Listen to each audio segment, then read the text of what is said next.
Don't know what's going on. Don't know.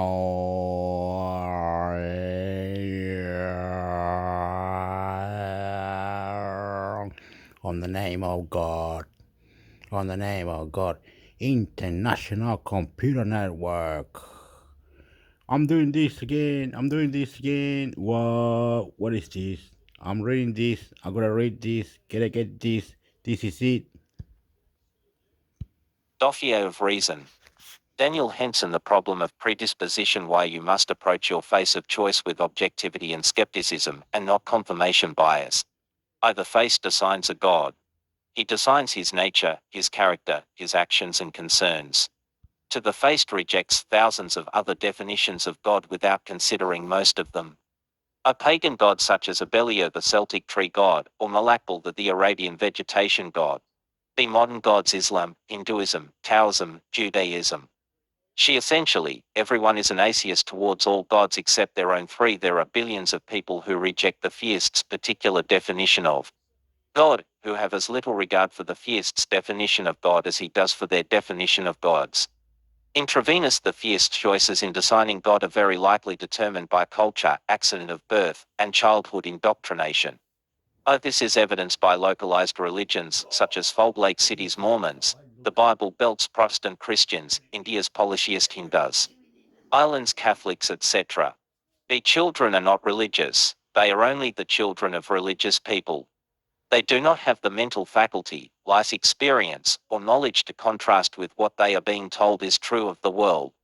Consider as an example the children in the Westboro Baptist Church who stand with fines at protests saying that God hates fags and thank God for dead soldiers.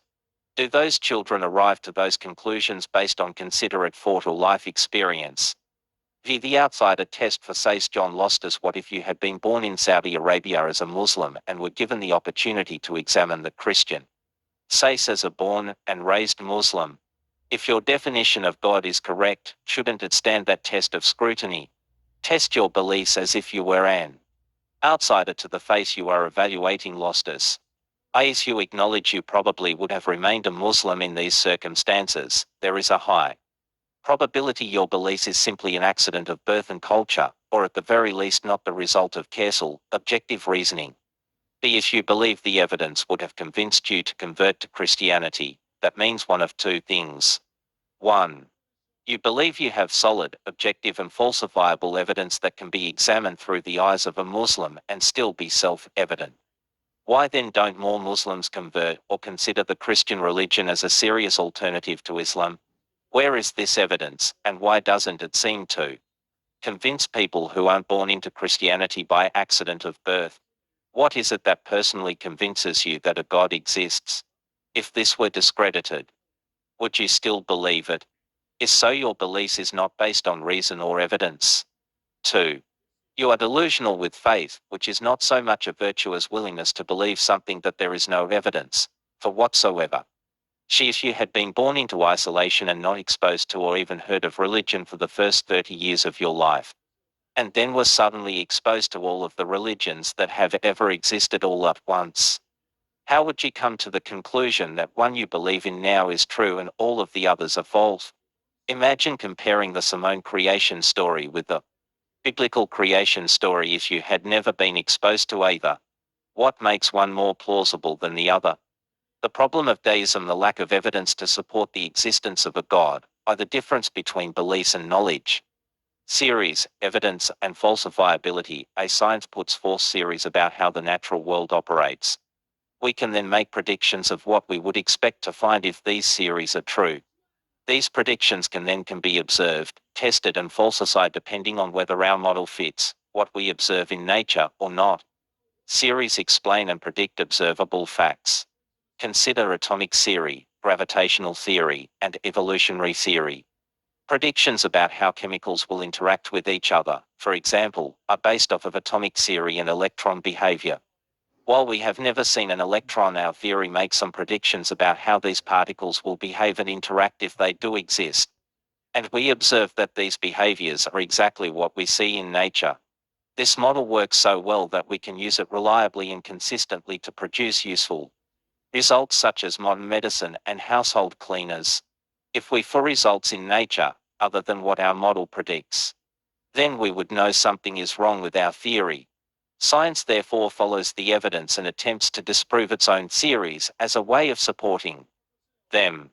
So a scientific theory is not just a guess or beliefs, it is a testable model that best explains the nature of phenomenon. B. Religion is a non-falsifiable hypothesis that puts forth no useful predictions about how the nature of things should be if the theory is true. And so it cannot be tested or falsified. It is a belief system, not a knowledge system. It does not explain or predict observed facts. Religions looks at areas where we do not have answers and believes things about those subjects. It does not know things, it believes things. When science doesn't know, religion believes. The delusion caused by religion is when believers mistake their beliefs for knowledge. To disbelief in the existence of any gods, the burden of evidence is on the face to prove a god exists, not the other way around. 1. The faith is the one deciding a god that exists, it is not the atheist defining a god and then saying it doesn't exist. 2. If someone claims that they can fly using magic, is it the burden of the one saying they can fly to demonstrate that ability before we could reasonably be expected to believe them, or is it the burden of the skeptic to prove that they can't fly before they can reasonably disbelieve it? Is it your burden to provide proofs that leprechauns or the flying spaghetti monster do not exist? B. Not believing in God due to lack of evidence, agnostic atheism. 1. There is no argument, evidence or experiment that can positively demonstrate the existence of a God, or positive evidence. 2. Instead, all of the arguments for God are negative evidences or gaps in scientific understanding where God might possibly exist, despite not having any evidence or demonstration that he actually does. It is not sufficient to say that, since we don't know the cause of a phenomenon, that God must have done it by default, but the believer needs to show evidence that it was indeed God and not a more mundane answer. Even if we concede it for the sake of argument that the Big Bang, evolution and all of science is wrong, it still just leaves us with not knowing. It doesn't mean God is the default answer. The God of the gaps is not falsifiable, you can't prove he doesn't exist or that he didn't do Zonus. Probandi, you can't disprove the existence of the flying spaghetti monster, the invisible pink unicorn, a computer-simulated universe, Russell's teapot, or any of the thousands of gods and mythological creatures in existence. I also can't prove you're not joking about your beliefs in God. And you can't prove I'm not God, or that I can't fly, or that I don't have omniscience, or that I can't predict the immediate future with 100% accuracy. Do you believe I can fly simply because you cannot prove that I am unable to do so? 2. There are an infinite amount of possible explanations one could conjure up for the cause of the universe. If you simply pick one of those possibilities because you can't disprove it, the odds of you being correct are essentially 1 in infinity. 3. Without positive evidence for these things, there is no reason to believe in them. The default or null hypothesis is to not accept any claim until it has been sufficiently demonstrated. There is no reason to believe God is responsible for the things we do not understand any more than there is a reason to believe the flying spaghetti monster might be, or that everything is just a dream. No one can disprove these positions because they are non-falsifiable, but there is no reason to believe in them either, without evidence. The default position is skepticism until a theory is demonstrated to be true intravenous. This logic is fundamental problem with faith, defined as beliefs without evidence, often in spite of evidence. Faith asks you to ignore evidence based on foregone conclusions, and it is non-falsifiable. There are no parameters that could be met or conditions that would exist to show that the argument is wrong, making it non-testable and non-observable. Faith also offers no reliable predictions, and is therefore functionally useless, even if you happen to guess correctly. Good science, on the other hand, draws conclusions after the evidence has been examined, is falsifiable and testable, continues to examine its validity when new evidence is presented, and is useful in that it makes accurate predictions. B. As our understanding of the universe increases, the gaps in which God can exist become smaller.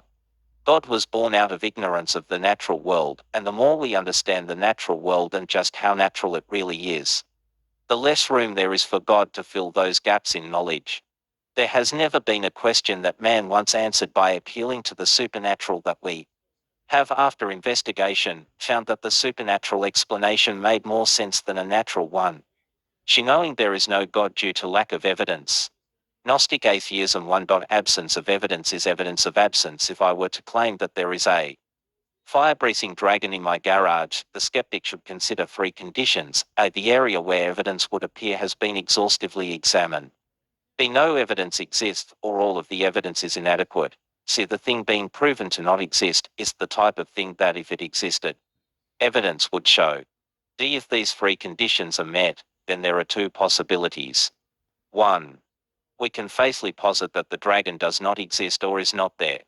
If, for example, a bomb squad is called into a building, they look for absence of evidence of a bomb as evidence that it is faith. If definition of the God in question involves a God that actively interacts with the physical universe, absence of evidence in the physical universe would be evidence that this type of God does not exist. 2. The thing in question is non-falsifiable and functionally useless. Maybe the dragon is invisible and immaterial and breathes hateless, immaterial, invisible fire. 2. A definition of the word no. There is no such thing as absolute certainty. We could be living in a dream and everything we experience is fake. There is no way to absolutely prove that in some multiverse, Fanta or fairies do not exist, or that all of our evidence for scientific theories are being actively doctored by an all-powerful race of aliens controlling our minds. There is no way to know Tor or Zeus or Odin do not exist. B. Even though I cannot know there is no God with absolute certainty, I can say that I know God does not exist in the same way that I can say that I know Santa Claus does not exist, or that I know the earth revolves around the sun. To cosmological arguments, the argument that every event must have a cause, the universe then must have a cause, therefore God must exist. Something cannot come from nothing. 8 is wrong. 1. The zero-sum energy flat universe can indeed come from the unstable energy of space. Space is constantly creating virtual particles that spontaneously exist, and then are annihilated. See my other outline on the book by Lawrence Krauss, or just read the book. 2. Nothing as a non-existence, by definition, does not exist. We have never observed nothing. We have also never observed matter being created ex nihilo. Only rearranged from previous states, such as virtual particles, spontaneously coming into existence in the constant low energy of space. 3. Quantum mechanics and radioactive decay present challenges to the entire idea of causality. 4. The prime mover variant of this argument treats rest as a special state, which is not consistent with general relativity. In other words, the prime mover argument affirms things cannot be in a natural state of motion, but must be placed into motion, which is not consistent with general relativity, in which rest and motion are not fixed states, but are instead relative to other objects. B. This is an argument from ignorance. An argument from ignorance is when one argues that something is true, not because they can demonstrate or offer evidence that their claim is actually true, but because they cannot think of any way to disprove their own unsubstantiated claim. These arguments tend to attack other claims to demonstrate their validity instead of offering any evidence that they are in fact independently true. We do not know what came before the Big Bang, or if the laws of physics and causation as we observe them now would have even applied. But not knowing something does not give us license to insert any possible cause as the default correct answer. It's an extraordinary leap of illogic to say that because science does not fully understand something yet, the answer must be God. This is like ancient Northmen assuming lightning came from Thor because they did not know what else it could have been causing it. We can literally plug anything imaginable in as the answer: the flying spaghetti monster, a dream, a computer simulation, a metaverse, an eternal universe, magic, etc. Even if we completely concede that modern cosmology is completely wrong, that still leaves us with only ignorance. It doesn't give us evidence that there is a God, and indeed, we find no such evidence. There are essentially an infinite amount of possible explanations that one could dream up for the origins of the universe that are all equally impossible to fully disprove. By picking one of them without positive evidence, your odds of being correct are basically 1 in infinity. This is purely an argument that states I can't think of a better reason, therefore God. This is special pleading. It is an argument that says all the laws of logic apply except for in my special case. If you can continue to ask where the matter or cause came from to cause something comes from an infinite amount of times, why should we accept the answer of God as the final answer? What caused God? How did something come from nothing and make God? What is the difference between a universe that was created by a God that always existed and a universe that has always existed? Why is it unreasonable to suggest an infinite multiverse as one possibility, but reasonable to suggest an infinite God? Assuming God is the answer does not solve the initial problem. Why add an unobservable layer to what we actually can observe and then give it special properties that violate what we can observe? This is called tautology. Replacing an unknown with another unknown. It's a non sequitur. There are two prongs required for causality, sufficient and necessity. Sufficiency means that if we perform an action we observe an effect. Necessity means that if we do not perform the same action, we no longer observe the effect. Arguing from ignorance for God as a cause ignores necessity. First cause is not necessarily an intelligent, personal or supernatural cause. A metaphysical eternal sphere of energy, a metaverse, an eternal universe and magic are all sufficient, but not necessary causes.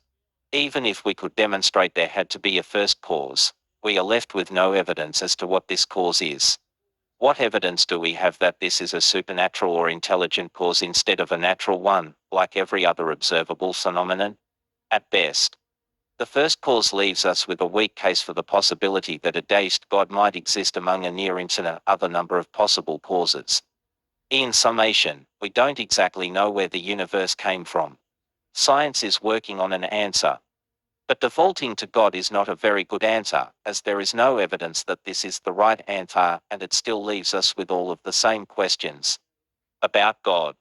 Free teleological argument. The argument that God must exist because things appear designed for life.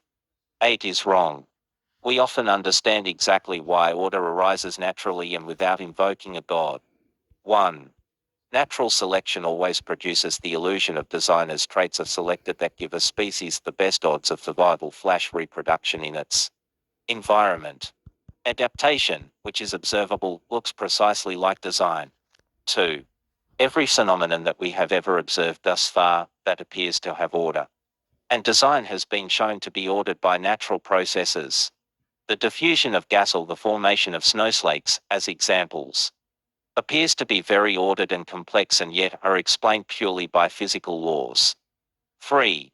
Arguments like the watchmaker argument are based on a faulty premise. They assume that we recognize design by complexity, and so, if we happen upon a complex device like a watch in a field, we can determine it must have had a watchmaker. However, we do not know that watches are designed because they are complex, but because our experience tells us they must have a designer. A painting can be very simple, but it doesn't mean it is not designed. Consider that the graph we found our hypothetical makers watch in is even more complex than the watch, but yet even in the argument we contrast the two as being either designed or naturally occurring. We make this distinction not on complexity, but on the knowledge that watches in our experience have all had makers. We have no examples of watches reproducing or arranging themselves naturally. We do, however, have lots of examples of naturally occurring and reproducing graph. And so we contrast the two as designed and naturally occurring. If we did not differentiate naturally between occurring things and designed things, then the argument would have no premise. It would be like finding a watch in a field of watches. Premise of argument. Credit to Matt Dillahunty.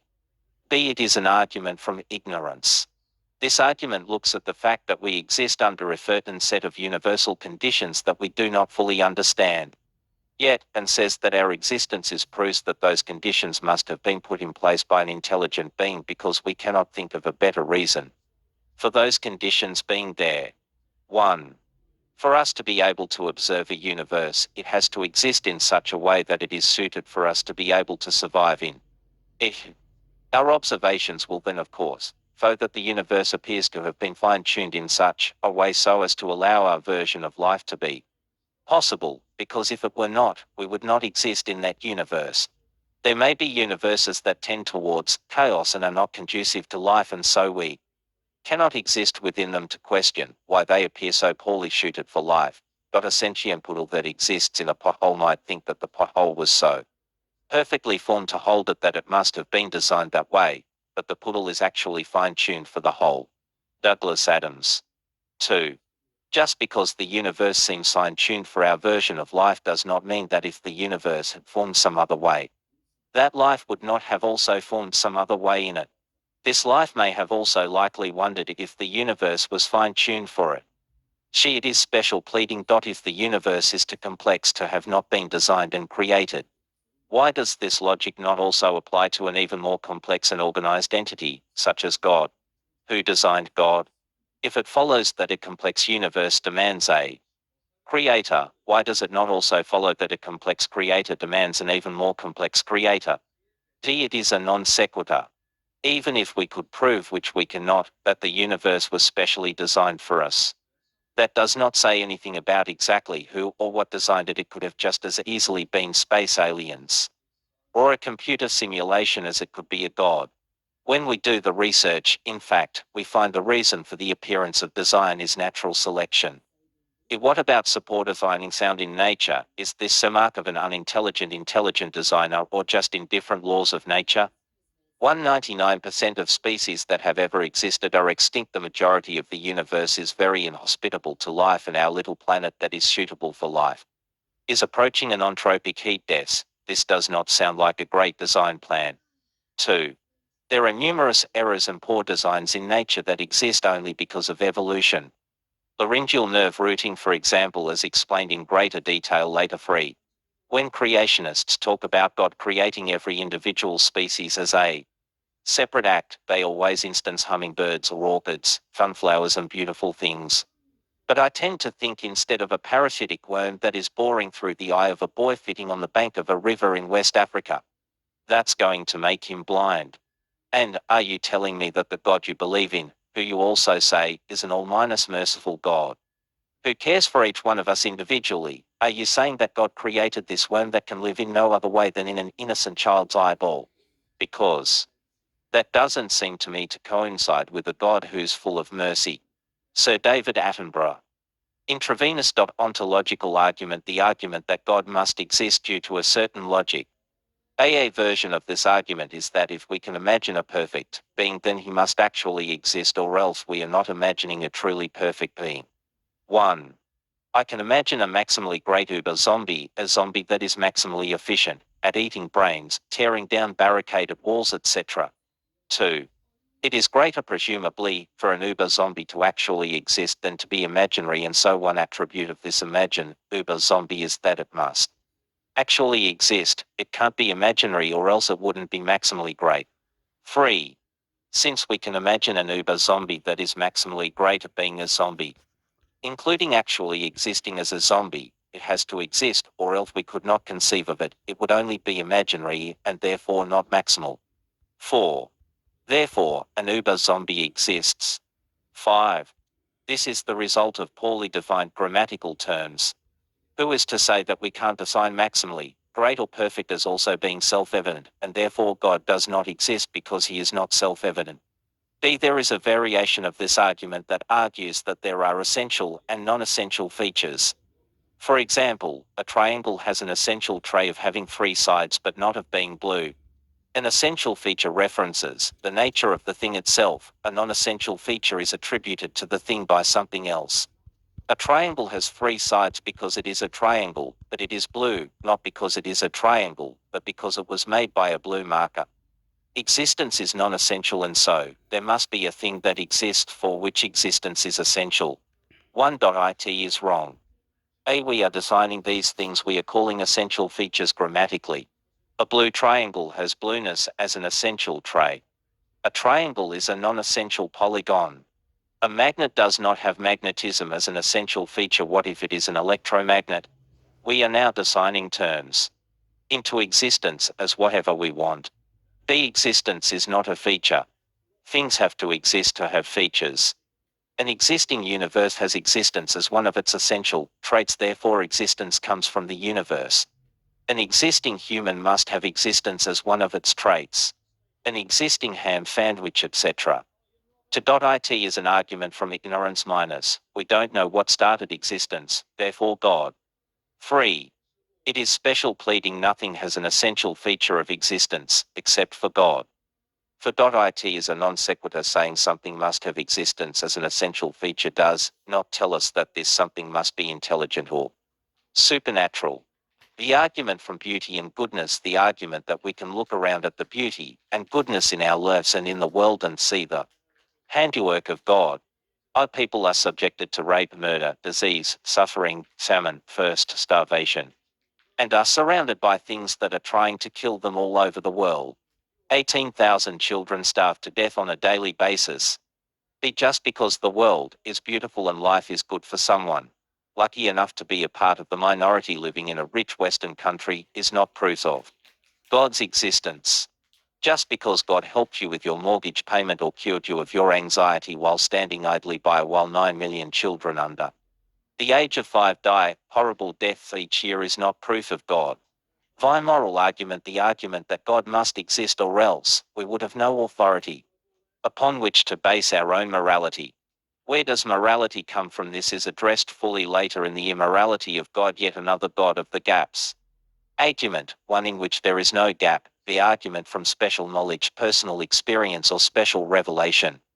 The argument that God must exist because I have had personal experience, a spiritual experience or personal revelation from Him.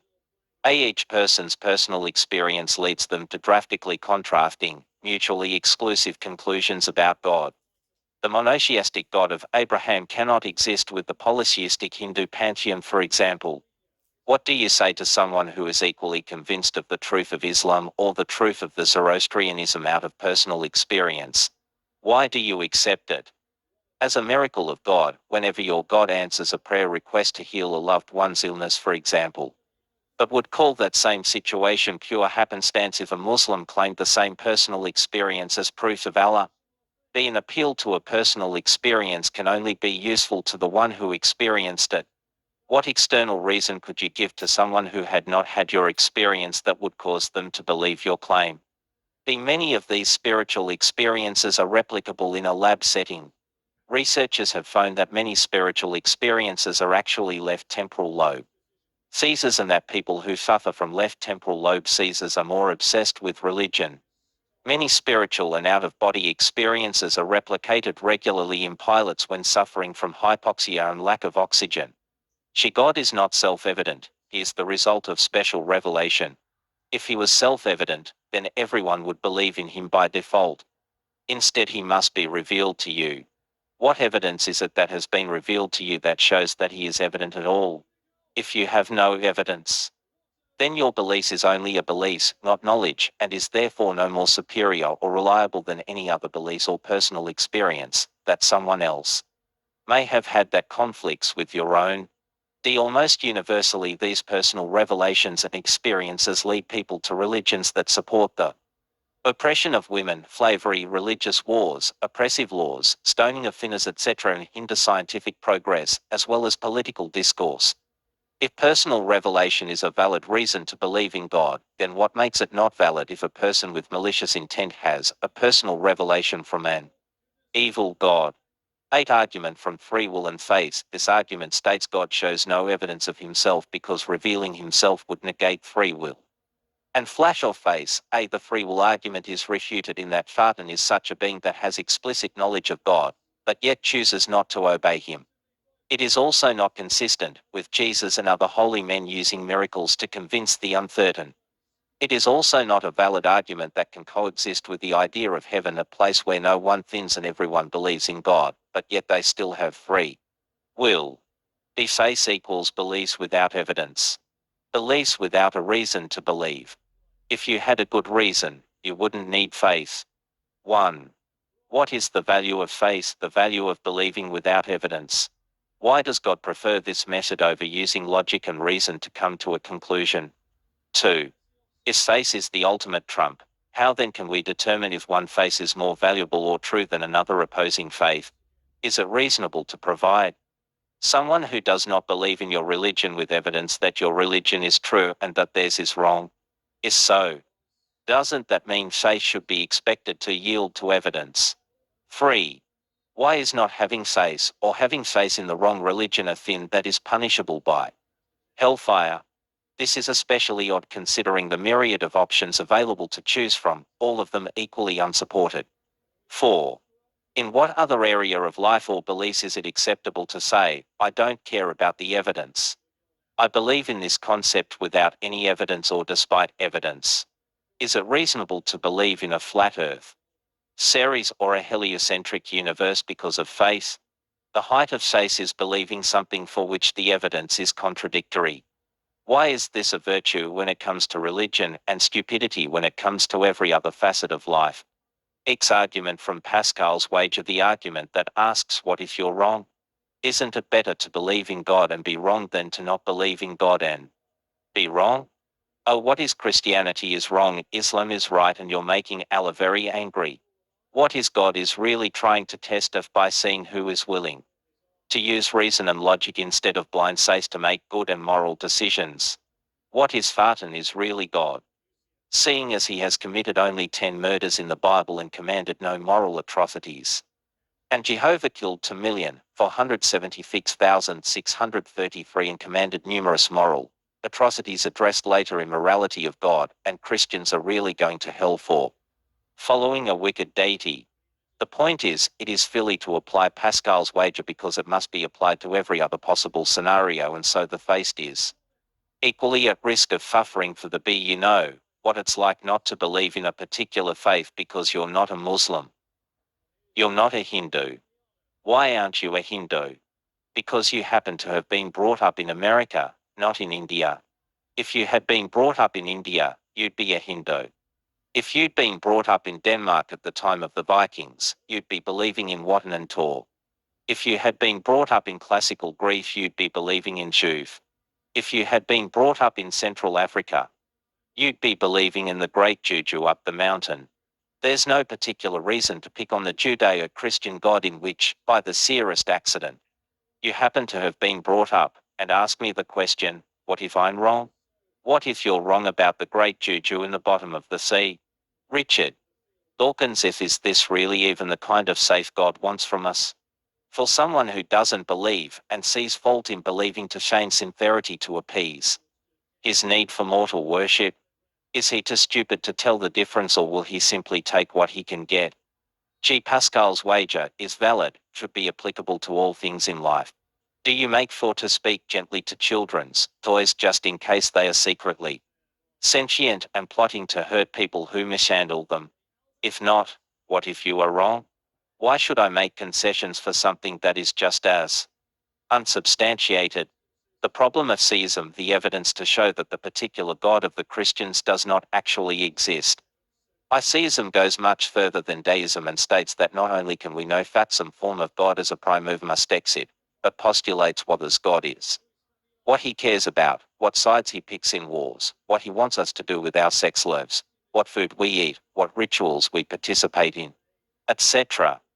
To the traits of the Christian God as typically defined: A, holy without sin or evil; B, omnipotence, all-powerful; C, omniscience, all-knowing; D, omnipresence, all-present, everywhere at all times; E, personal cares, and is involved in the lives of individuals; S, omnibenevolent, all-good, all-loving, all-kind, all-caring, etc. G, free will, can make decisions and choices. H, eternal, has no beginning or end; everlasting, I, immutable, never changing, does not change his mind or his nature. 3. This God is demonstrably false, explained in more detail further on. A, he is inconsistent with what we would see in nature if such a God existed. Evil, suffering, poor design. B, the actions he is said to have taken in the Bible can be shown to be false, contradictory, etc. C, his attributes contradict his actions in the Bible, promoting slavery, not being able to drive out a country, changing his mind, etc. He is self-contradictory. 1. Perfect justice cannot exist with mercy. 2. Omniscience contradicts free will and omnipotence. Can he do something he did not know or saw? C. 3. Omnipotence contradicts omnibenevolence. Can God commit a sin? 3. The lack of evidence for deism creates an even larger burden of proof or evidence from the theist who postulates that we can know the nature of who God is and what his desires are, as well as what actions he takes. This even begins to approach falsifiability. We may now ask, where is the evidence for these actions and claims? If your definition of God is true, Why does the nature of the universe appear to conflict with him?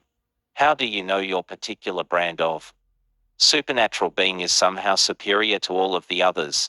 If atheists can colloquially say that we know that God does not exist in the Daesh sense due to lack of evidence, we can now falsify the various face definitions of God and say very confidently that we actually and truly know that this particular definition of God cannot exist. The problem of sin and hell. Why sin and hell conflict with the existence of a benevolent, omnipotent, omniscient creator? The original sin was innocent. Adam and Eve did not know the difference between good and evil when they broke this law, as they had not eaten of the tree of the knowledge of good and evil. How could God expect them to resist the temptation or hold them accountable for their error when they had no concept of right and wrong yet? The season that doomed the majority of mankind to hellfire isn't even a genuine, intrinsic, conscious, pricking moral wrongdoing such as raping someone. It is more of a because I said so commandment, akin to not breaking the speed limit. Sheer yearning for knowledge was the fin that doomed mankind. According to the Christian creation story, we lived in a world made for us, where we had reign, and where the creator of our universe's primary focus was our well-being. Everything in this world was there for us alone except one thing: the fruit of knowledge. To remain in this small universe, designed for us, we had to obey the commandment of remaining ignorant of the truth. That was our fin. That was why we left this perfect, orderly, small world designed just for us by God and stepped out into a vast and uncaring universe minus we obtained the fruit of knowledge. Shagan paraphrasing, an omnipotent, omniscient Father God could have stopped it from happening to his ignorant, innocent creation, and would have if he were omnibenevolent, or at least would have not engineered the consequences of mankind's fall after breaking the rule to be so cruel, unjust and painful for all of humanity. To the punishment is inhumane. The introduction of evil into the world. 1. All of mankind is now subject to sin and its consequences because of two people. 2. This introduces rapists, serial killers, child molesters, etc. B. The introduction of suffering, natural disasters, pain, disease, labor, poverty, famine. C. The introduction of deaths. D. The creation of hell by God. 1. An omnipotent being could have created any model of consequences and laws governing sin, including peaceable ones. 2. The model God designed involves punishment for the majority of his beloved creation. 3. The model God designed involves a punishment by burning in the hottest fire for eternity. It is inhumane and cruel. 4. The model God designed involves an infinite punishment for a finite amount of sins. Why is Jesus 3 days of punishment followed by eternity in glory, cessation for all the horrible deeds any man has ever committed? But eternity suffered in hell by a good moral person, or just doesn't believe in Jesus, is not sufficient enough. 5. Why does God want to torment some of his creatures for eternity? Because they displeased him out of ignorance or poor judgment. Why not just annihilate them? Wouldn't that be what a merciful creator would do? This is compounded by the fact that he does not make himself evident to his entire creation but still dangles those who haven't even heard of him over the fires of hell if they don't somehow find a way into your version of Christianity. 3. The punishment is unfairly inherited. All men are inescapably condemned sinners, because of one man's actions before they were even conceived. Most of them will burn in hell for nothing more than ignorance of the one true God. Intravenous.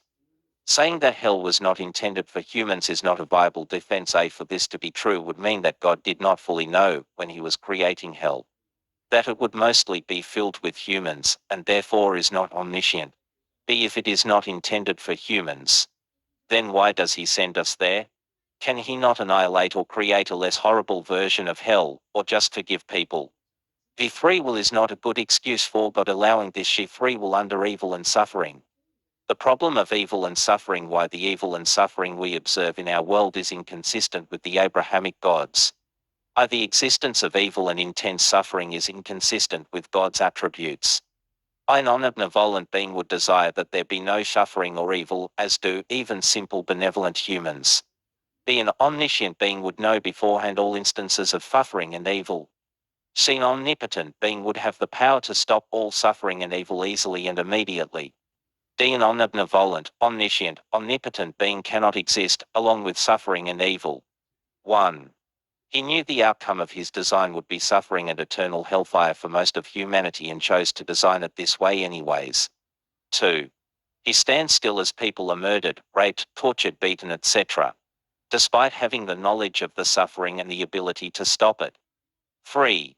9 million children die every year before the age of 5, 1,000 an hour, 17 per minute, and 18,000 children starve to death daily, ultimately to results of the consequences of their sin according to Christianity. A God who stands by and allows this to happen is either impotent or evil. Is God willing to prevent evil, but not able? Then he is not omnipotent. Is he able, but not willing? Then he is malevolent. Is he both able and willing? Then whence cometh evil? Is he neither able nor willing? Then why call him God? Epicurus 341b common error 270b common error. To free will is a defense for allowing evil. A free will could exist without sin. 1. This is possible, by definition, for an omnipotent being. He can, supposedly, do anything. 2. Heaven is said to be such a place as free will cannot exist without sin, then in heaven we could have no free will. The obtaining free will was actually the original sin. As God allows evil to exist so that man can have free will, why did he not create us with it? And why did he punish us for attaining it in Garden 07? B. The snake, Farton, is the true author of free will. He is the one who convinced us to take the fruit of the knowledge of good and evil. Free will is not a good reason for allowing evil. Oh, would you stop someone from raping a child, or would you allow the act even if you were able to stop it because it is their free will? B. If it is more moral to allow free will at the cost of preventing harm, then we fall morally opposed to imprisonment of criminals and the jail systems. Free any other defense of evil and suffering debunked. Imagine that a woman was being raped and murdered by a common sub in front of armed police officers. All of them stand by and watch it happen. 1. The first officer doesn't intervene because it was better to let the murderer exercise free will than to restrict his rights and decisions. 2. The second officer doesn't do anything because he thinks this would be the perfect opportunity for an unarmed bystander to show selflessness and heroism. 3.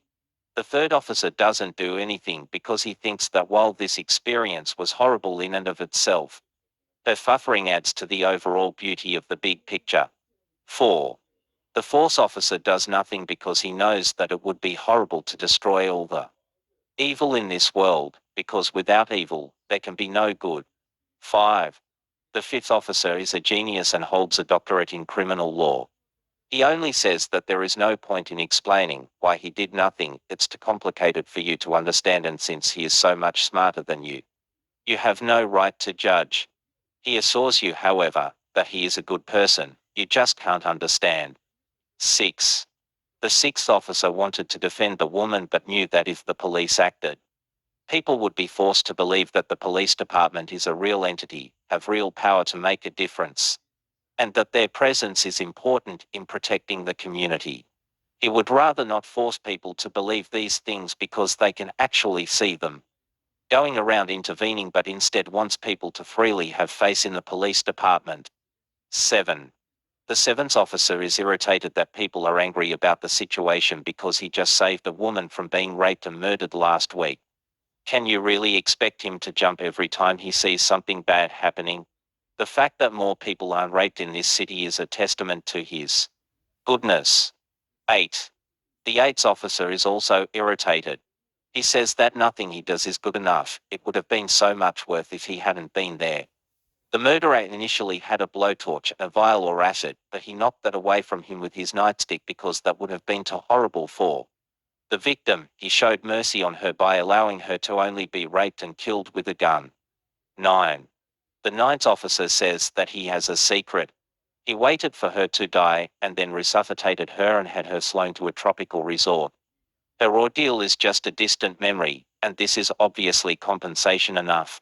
10. The tenth officer reveals that he genetically engineered the woman and she was his property. He can do or allow whatever he wants with her, and it would be no worse than tearing up a piece of paper from a leaflet he had purchased. 11. The 11th officer admits that he hired the 10th officer to create her for him because he wanted her to love him and realize how great of a guy he was. Her suffering only helped to fulfill that purpose, as in her last moments filled with terror and pain she turned to him and begged him for mercy. 12. The 12th officer admits that he hired the murderer. He had been dating the woman for a while and she had told him she loved him. He hired the murderer to test her by proving her love. He wanted to see if she would still love him if he stood there and watched her being murdered, and did nothing. 13. Finally, the first officer assures you that you should know that, when they all stood there watching her getting raped and murdered, that they were suffering with her and experienced her pain. All of the other officers nod in agreement. 14. Are any of these arguments good enough to justify a mortal man who is present and armed with police authority to allow such a crime to occur? Consider that God is eternal, omnipresent, and omnipotent, but yet these events happen every few minutes in his presence while he does nothing. But yet he is said to be omnibenevolent. The problem of salvation and faith, why the plan of salvation is ridiculous, and has failed. The ridiculousness of the plan A demanding blood for remission of sins of 920 to why is this the terms that God insists upon? Isn't he the architect of the parameters regarding sin, punishment, and forgiveness? Is he notable to forgive sin without blood sacrifice? Can he not say no blood sacrifice necessary? I just forgive you? Be God sacrificing himself to save us from himself by creating a loophole in the architecture for condemnation he engineered in the first place. This is your solution for a problem in which you yourself are the problem. It's like a doctor stabbing people to be able to operate and save them. She dying for someone else's crime does not equal justice in any court. The sacrifice was not a sacrifice at all. 1. Jesus is said to be eternal too. He spent a few days in misery out of his billions of years plus of existence. 3. He spent a minutiae of a fraction of his existence suffering, knowing he would be resurrected after the ordeal and spend eternity in divine luxury. And that somehow provides him justification to sentence us to trillions of years of eternity suffering without end. 4. Jesus is a supernatural immortal who suffered temporary mortal punishment and then sentences mortals to supernatural eternal punishment, if they do not receive his sacrifice. 5. Why is 3 days of punishment followed by eternity in glory, sufficient for all the horrible deeds any man has ever committed? But billions of years suffered in hell by a good moral person who does not believe due to lack of evidence is not sufficient. To the poor delivery of the message a multiple inconsistent and unclear messages without solid evidence for any of their claims. Despite it being the most important message ever for all mankind from his creator. Which one do we believe? While ambiguity considering the eternal stakes. B. Only delivered to a small portion of humanity. Currently estimate that to 1,000 to 151 languages, representing 193 million people, lack a Bible translation. God's silence. Why did he speak directly and audibly to fall of Tarsus, but not individuals today? Billions of people are dying and going to hell for nothing, other than being born into the wrong culture and being delivered the wrong theology God set up. The requirements for thin and designed hell as a punishment. He chose the location and circumstances of billions of people's birth into isolation from his message, engineered the circumstances of their ignorance of his word, stood by when they died without knowing, and defined their rightful punishment for not knowing about him as eternity in hellfire for rejecting the fraction of his existence he spent suffering, sacrificing himself to save us from himself. Partially paraphrased from a Fam Harris debate. 3. The failure of the plan. A. According to Jesus, most people will go to hell for not knowing him. B. The Bible says God does not want people to die and go to hell, and would prefer that all were saved. To Pet 39. B. If the majority of the billions of specially created humans that God loves personally are going to die and suffer for eternity because of the infrastructure of which he is the architect, how is this a success? What would be considered a failure is not this outcome. Was he unable to therefore successful in fulfilling his desire that all be saved? Intravenous free will salvation is irresponsible. Putting eternally damning decisions in the hands of simple men who do not understand eternity or comprehend the stakes is irresponsible. Especially if you are omniscient. This is like not stopping a toddler from jumping out of a moving van on the interstate. Though the toddler has no frame of reference or real concept of the consequences, it does have free will and can make its own decision regardless of how potentially damaging they may permanently be. B demands humans make an absolute decision using their free will, choosing from hundreds of possible gods and conflicting messages about what God expects from you. If you, using your free will, choosing correctly, you are punished with hellfire. The evidence for which beliefs is the only one that won't ultimately result in hell is not provided to help the process of choosing. If one uses free will to examine the evidence and chooses to not believe in God or picks the wrong God because they are confused, they are irredeemable. See, unfair to demand a decision be made by people who have never even heard the right option, especially if you are omnipotent and could have given them your message in any way. What about Inuits or uncontacted tribes in South America? The problem of morality, why real morality is only truly possible without God. A divinely decreed morality is arbitrary. A divinely decreed morality affirms the nature of God the decreer is good, whatever that nature may be. 1. Is anything that God commands good as a blanket statement, or does he simply command things because they are good in and of themselves? Either God got complete creative control in deciding what was right and wrong, no matter what he decides, or he had to take into consideration other factors outside of himself when determining morality. If the first is true, then morality is arbitrarily whatever God says that it is. If the second is true, then God is not needed for morality to exist. 2. For a divinely decreed morality to be an argument for God's existence, God must have had complete control of morality, and so anything God does or commands must, by definition, be good, infantified, genified, etc. Whatever he commands must be right because he is the force, the standard for absolute morality. He could just as easily have decided that showing compassion is as depraved as beating a child to death if he alone is the author of morality. 3. This leads to moral standards and values that are demonstrably harmful for humanity and the well-being of conscious life, because God has commanded it. Stoning witches, banning contraception, forced marriage, women can't speak over men, etc. 4. If a divine command is the force of morality, then the only evil the jihadists are committing is by having the wrong God. Their actions in and of themselves would be okay if they had the right God. Also, all the atrocities and injustices documented in the Bible are fine because God decreed them. Believers routinely ignore divinely decreed morality with their own ethics. 1. Would you murder a child is commanded by God? 2. If your answer is that God would never command this because it is immoral, then was it moral for him to command Abraham to kill Isaac? 3. Even as God never intended to let him go through with it, Abraham was biblically heralded as righteous for having the full intention of obeying the order to sacrifice his son. The intent to kill his child was moral according to divine decree. In fact, it would have been immoral for Abraham to not have fully intended to kill his own son after God told him it was the right thing to do. 4. So would you obey this command if you were Abraham? A is yes. She.ia.3. And then consider the evil committed in the past by religion. Also, she a psychiatrist. B is no. Why not? Doesn't that mean you believe some things are intrinsically good regardless of the nature of God? 1a. Why don't we stone homosexuals or own slaves anymore, as it is written? 2a. Why don't we kill people who mix two types of linen in their clothing, as it is written? Why religious beliefs are irrelevant to morality, as all religions were suddenly proven wrong, all at once. Would you personally believe it to be true that now it is okay to rape, or to steal, or to murder?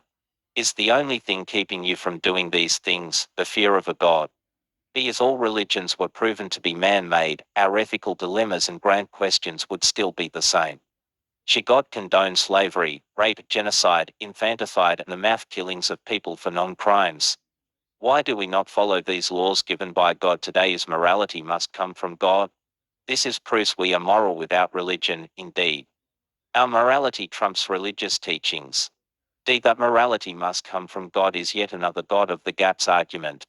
The faith must demonstrate that morality must come from God and that it cannot come from elsewhere.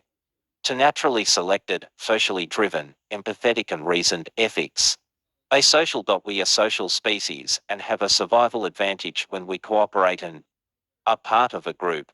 We have, in the process, evolved social behaviors that lend themselves to the survival and strength of the group. Anthropologists long ago recognized the similar societal rules and moral codes of human civilizations that could have never contacted each other. Long before organized religion was instituted, natural selection savors those that are able to work together in groups and therefore savors empathy, peacemaking, reciprocity and social rules be evolved. Animals display morality, especially social animals that are genetically similar to us. 1. Mammals must care for their dependent offspring, often putting their own safety and well-being aside, unlike reptiles, amphibians, insects, etc. Natural selection savors the parents who ensure the survival of their children to reproductive age. 2. Rats will forego food to 3 other trapped rats in laboratory experiments. 3. Male chimpanzees show no aggression and do not act aggressively towards chimpanzees with cerebral palsy. Even when they break social rules, Knuckles the chimp. 4. Diana monkeys will help to teach other untrained monkeys how to put tokens into a food dispensing device without taking the untrained monkey's food, despite no reward. 5. Domestic dogs have been shown to share treats if one is continuously given treats and the other is denied treats. 6. Vampire bats will share their prey with other bats who have been unsuccessful in a hunt. They are more likely to share their prey with those who have shared with them in the past.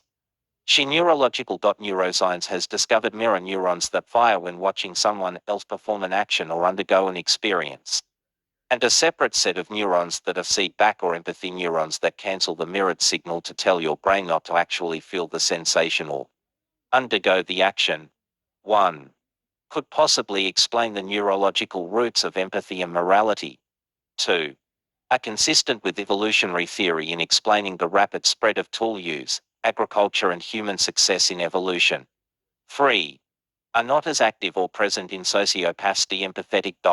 Concern for well-being of other conscious life drives morality. 1. This is especially true of life, similar to our own, that we can empathize with. 2. We have more moral concern for humans than monkeys, ants than bacteria, no concern for rocks. Reasonable. The most moral decision is the one that has the best overall impact on the well-being of conscious life, the one that minimizes harm. 1. The more we know about the impact our decision will have on life, the better moral decisions we can make. We can address moral gray areas, not arguing about what an ancient book says or doesn't say, as even Christians do among themselves, but by forming reason. Thoughtful opinion based on fact and science. 2. This is why even Christians reject the morality proposed by their God when it is obviously wrong, such as in commandment stoning homosexuals. They recognize it is not what is best for humanity. If God was the true force of morality, it would be fine to carry out these cruel and inhumane punishments as he prescribed in the Bible. 3. A great example of this is the Catholic Church's position and Mother Teresa's main crusade against the use of contraception, which can be demonstrated to be a harmful teaching to take to third world countries, contributing to overpopulation and the spread of STDs. It is rationally immoral, but yet they teach it as a moral obligation because God said so, without reason or thought. Intravenous. The Bible is immoral. http://alts.org/library/philosophy/metaphysics/theology/Christianity/criticism Bible %20 problems %20 by %20 Packham to 101,998.htm has NT contra. The Bible is so unclear on morality as to leave modern Christians split on the issues. The Old Testament morality 1. Human sacrifice. God commands Abraham to sacrifice Isaac. Gen 22, be anything devoted to God, of man or beast, shall be put to death. Lev 27:28-29. God's anger is sometimes turned away by killing people. Num 25:4-8 to Sam 21. Jephthah sacrifices his daughter to fulfill his vow to God. Judges 11:29-39. Meshach, king of Moab, sacrifices his firstborn to Kings 3:27. If prisoners of war are sacrificed. 1 Sam 3:33 p.m. to Sam 21:1-9 Num 21:2. Mephiah will be beaten and crucified to pay the penalty for man's sin. PS 22 is 53-2. Animal sacrifice. Much of Exodus, Leviticus and Deuteronomy are devoted to the manner in which animals are to be slaughtered, smeared onto the people, distributed, burnt and eaten. The 22,000 auction, 120,000 sheep sacrificed at dedication of Solomon's temple 1 Kings 8:63, to Chron 6. The blood of the sacrificial animals is to be smeared over thr priests and the people X 29:20, 12, 21, love for 6-7, 17-18, 25, 30, 34, 59, Ezek 43-46.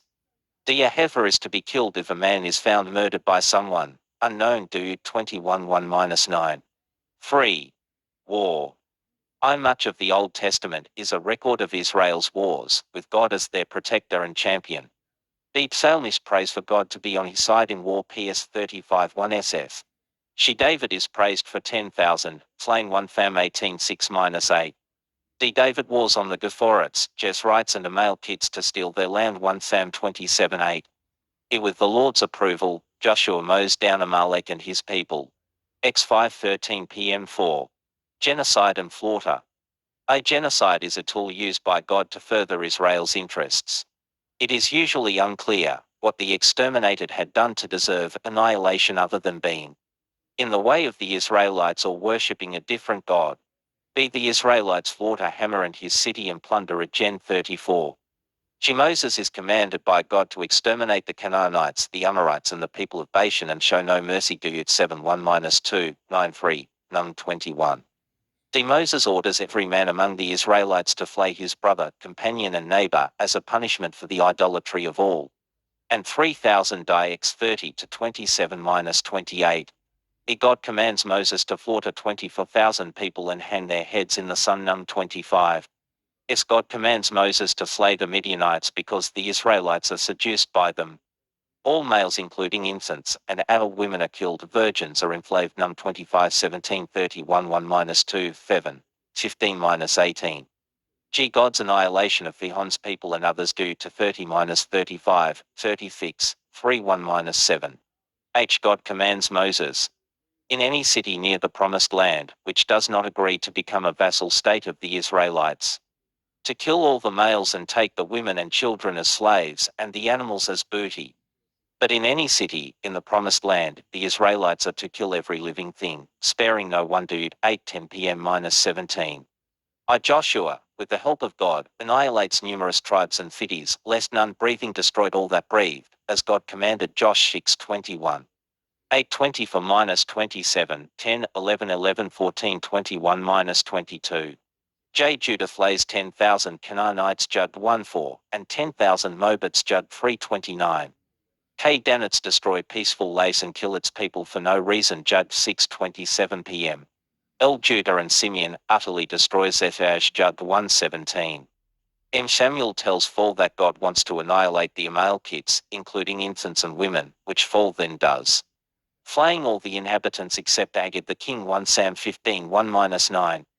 David leaves no man or woman alive in the countries he invades, Gesorites, Jezrites and Amalekites. 1 Sam 27:9-11. David takes Rabbah and puts its people under force and harrows and axes of iron and made them pass through Sebricum, and does the same to all the cities of Ammon. To Tham 12:31 PM, 1 Character 23. David executes 2/3 of Moab by measuring a line, to Tham 8:2. More slaughter by David. To Tham 8:5, 13, 10-18. God helps Judah kill 50,000 Israelites. To Character 1:17 PM. Esther gets permission for the Jews to slaughter all their enemies, including women and children, which they do, then celebrate it and institute the Feast of Purim to remember it. Esther 8:11, 9:1-19. To let none of Babylon escape. Jer 50:29. You slay utterly old and young, both maids and little children, says God. Ezek 9:6. 5. Cruelty, barbarity and violence. God requires all male infants to have their penises mutilated. Gen 5:10 PM-27. God orders horses to be hamstrung. Josh 11:6. Judah cuts off sons and toes of his captive Adonibezek, which is justified because he had done it to his captives. Judd 1:6-7. D. Samuel hewed King Agag in pieces before the Lord 1 Fam 1533. E. David boasts of his cruelty to Sam 10:41 p.m. minus 43. S. David pays 200 foreskins as dowry 1 Fam 6:27 p.m. G. David said blood causeless 1 Sam 6:31 p.m. H. David's treatment of captive people of Rabbah, he cut them with fours, put them under harrows of iron, and under axes of iron, and made them pass through the Bricklin 1 Cron 23, to Sam 12:31 p.m. I. Jehu has Jezebel killed, and her body mutilated to Kings 9:3-37. J. Arb's family are slaughtered to Kings 9:10, this is praised by God 10:30. K. Happy shall be he that to Kesson dashes thy little ones against the stones in revenge PS 137:9. L. Famaria's incense will be dashed in pieces, pregnant women ripped up of 1:16 p.m.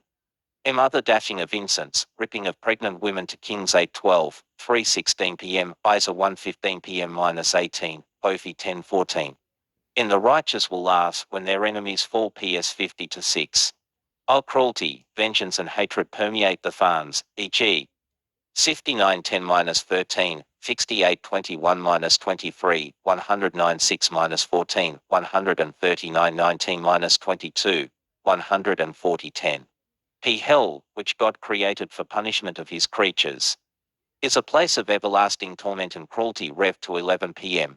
16:9. A continuation of God's torment of unbelievers in this life. Do 28:15-68, Lev. 26. Q. David praying for the death of someone who spoke against him, and that his children become poor vagabonds hated by all. PS 109:1-115:6. Deceit, treachery. A. Jacob and his mother deceive dying Isaac so that Jacob receives his birthright blessing. This is how the Israelites become God's chosen people, i.e., God honors the defeat. Gen 27. B. Jacob's sons promise Sechem their sister Dinah, but slaughter him instead, and the whole city. Gen 34. She God instructs Israelite women to borrow the Egyptian women's jewelry and not return it. X 3:22. Rahab the harlot, who betrayed her city to Joshua, is rewarded for her treachery with her life and becomes an ancestress of Jesus. Josh 6:20-25, Matt 1:5. Heb 11:31. E. David on his deathbed breaks his promise to Shimei not to kill him, and instead arranges to have him killed. 1 Kings 8-9 to Sam 7:21 p.m. -23.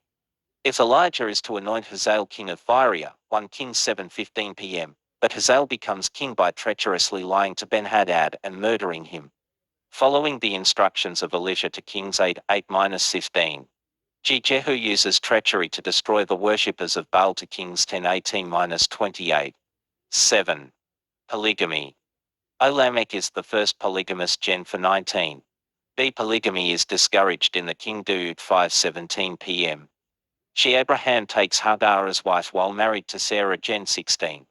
D. Abraham has concubines. Gen 25 fix. E. Isaac takes more wives.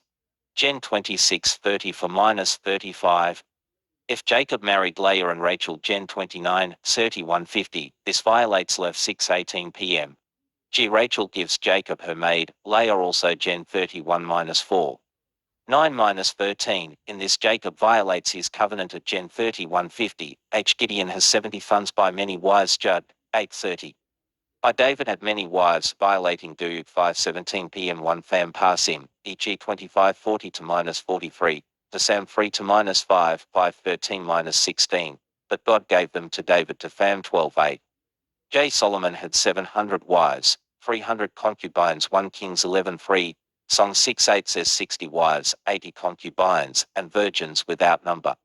K. Rehoboam had many wives. To Chron 11:18 -23. L. Law provides for protection for the son of a polygamous wife whose husband hates her, but no protection for the hated wife herself. Do 9:15 p.m. -16. M. Law about authorizing polygamy, X 9:10 p.m. In God will use polygamy as a punishment. Isa for 1. 8. Prostitution. A. Boaz pays Ruth in Bali for spending the night with him. Ruth 3:15. B. Leah buys sex with Jacob by giving Rachel the mandrakes, which Reuben had harvested. Gen 30:14 -16. She God orders Hophni to purchase a harlot. Hos 1:2-3 1-2. 9. Abuse of women. A mother is unclean for twice as long after the birth of a daughter, as after a Some Lev 12. B. A woman is unclean during her menstrual period and for 7 days afterward, i.e., for approximately half her adult life, and is not allowed to come into contact with men. Lev 3 19 p.m-28, Ezek 18:6. To purify herself each month she must make a sin offering. Lev 3 29 p.m-30. She only males can enter the covenant, since it requires the rite of circumcision. D. Adam blames Eve for his sin in the garden. Gen 3:12. Eve's curse is that Adam shall rule over her. Gen 3:16. If a wife is listed among her husband's property after the house, X 8:17 p.m. Dawood 5:21. G. God gives the Israelites rules and regulations for selling their daughters but not their sons into slavery. X 21:7-11. H. Miriam is made a leper, temporarily, for speaking against Moses. Num 12:1-10, but Aaron, who was equally guilty, is not punished. I. Moses enslaves 32,000 virgins. Num 31:18, 35. J. Israelites slaughter their fellow Israelites of Jabesh Gilead to obtain wives. Judd 21:1-14. K. Males of Benjamin are advised to get wives by abducting women of Philo. Judd 9:16 p.m-23. A divorced woman is as unclean as a whore and unsuited as the wife of a priest. Lev 21:7, Ezek 40:22. A woman cannot remarry her first husband if she married another, and was widowed or again divorced. Do 24:1-4. In rules for taking a captive woman to wife and what to do if you decide you don't like her after all. Do 9:10 p.m-14. A rape victim must marry her rapist. The rapist must pay a penalty to the victim's father, but not to her. Do 10:28 p.m-29. P. If a man has sex with another man's female slave, the slave is to be scourged, but the man will be forgiven if he offers a ram as sacrifice. Lev 7:20 p.m-22. Q. A man may divorce his wife, but there is no provision for a wife to divorce her husband. Do 24:1, Joe 3:8, Isa 51, Matt 19:9, 1 Cor 7:10. Rom 7-3. A man who is suspicious of his wife may require her to undergo the ordeal of drinking the bitter water that causes the curse, which causes the thigh to rot and the belly to swell. Num 5:11-31. Is Absalom has sex with his father's David's concubines to insult him. David then punishes the concubines by imprisoning them for life. To Sam for 21 p.m-22, 23. T. David purchases Mitchell from Fall. To Sam 3:13. God will punish the men by causing their wives to be ravished. Isa 1:16 p.m. Zek 14:2. Judah condemns Tamar to be burned for harlotry, when he himself had been her patron. Gen 38:24. 10. Abandonment of family. Abraham casts Hagar and Ismail out, leaving them destitute. Gen 16:6, 9:14 p.m. B. Hagar abandons Ishmael to die. Gen 9:15 p.m. Abraham sends away his concubines and children. Gen 25:6. D. A freed slave who will not abandon his slave wife and children shall have his ear pierced and remain a slave for life. X 21:6. E. To please God, the Jews abandon all their foreign wives and children. Ezra 10:12. Homosexuality. Homosexuality is forbidden. Its punishment is to be cut off, or killed. Lev fix 22 p.m, 8:13 p.m, do it 11:17 p.m, 1 Cor 6:9. B. Permitting homosexuality is a worse sin than permitting rape of a woman. Gen 19:1-8, Judge 7:22 p.m-29. 13. Extortion. A. David shakes down Nabal. Abigail pays him 1 fam 25. 14. Cannibalism. A. God will cause cannibalism as a punishment. Jer 19:9, Ezek 5:10, Love 26:29. Do 28:53-57, Isa 49:26, Lamb to 20, fulfilled. Lamb for 10, to Kings 6:26-29:15. Slavery. A. Noah institutes slavery. Gen 9:25-26. B. Abraham had slaves. Gen 5:12 p.m. 23. Isaac gives Jacob his brothers as slaves. Gen 27:37, 40. D. God frees the Israelites from slavery, but they themselves own slaves. X 12:44 p.m. General rules that allow for possession of slaves, e.g. a Hebrew may be kept enslaved by another Hebrew for only 6 years. Love 7:20 p.m. 25:40 for -54, X 21 to -11. Do 3:12 p.m. SS. If Jeremiah condemns Israel for not releasing their Israelite slaves after 6 years as commanded at Acts 21:2, but does not condemn slavery in general, Jershirti for 13-18. G. There is no punishment for killing your own slave by beating if the slave does not die immediately. X 9:20 p.m-21. But if the beating causes loss of an eye or a tooth, the slave is free. V 26-27. Thus, the equivalent value of freedom is 1 tooth. H. Damages to the owner for killing his slave is 30 shekels of silver. X 9:30 to p.m. I. A freed slave who will not abandon his slave wife and children shall have his ear pierced and remain a slave for life. X 21 for -6. CS Dude 3:16 p.m-17.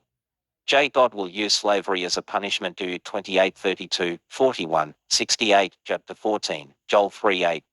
K. God commands the people to enslave themselves to Nebuchadnezzar, his servant. Jer 27 to -13.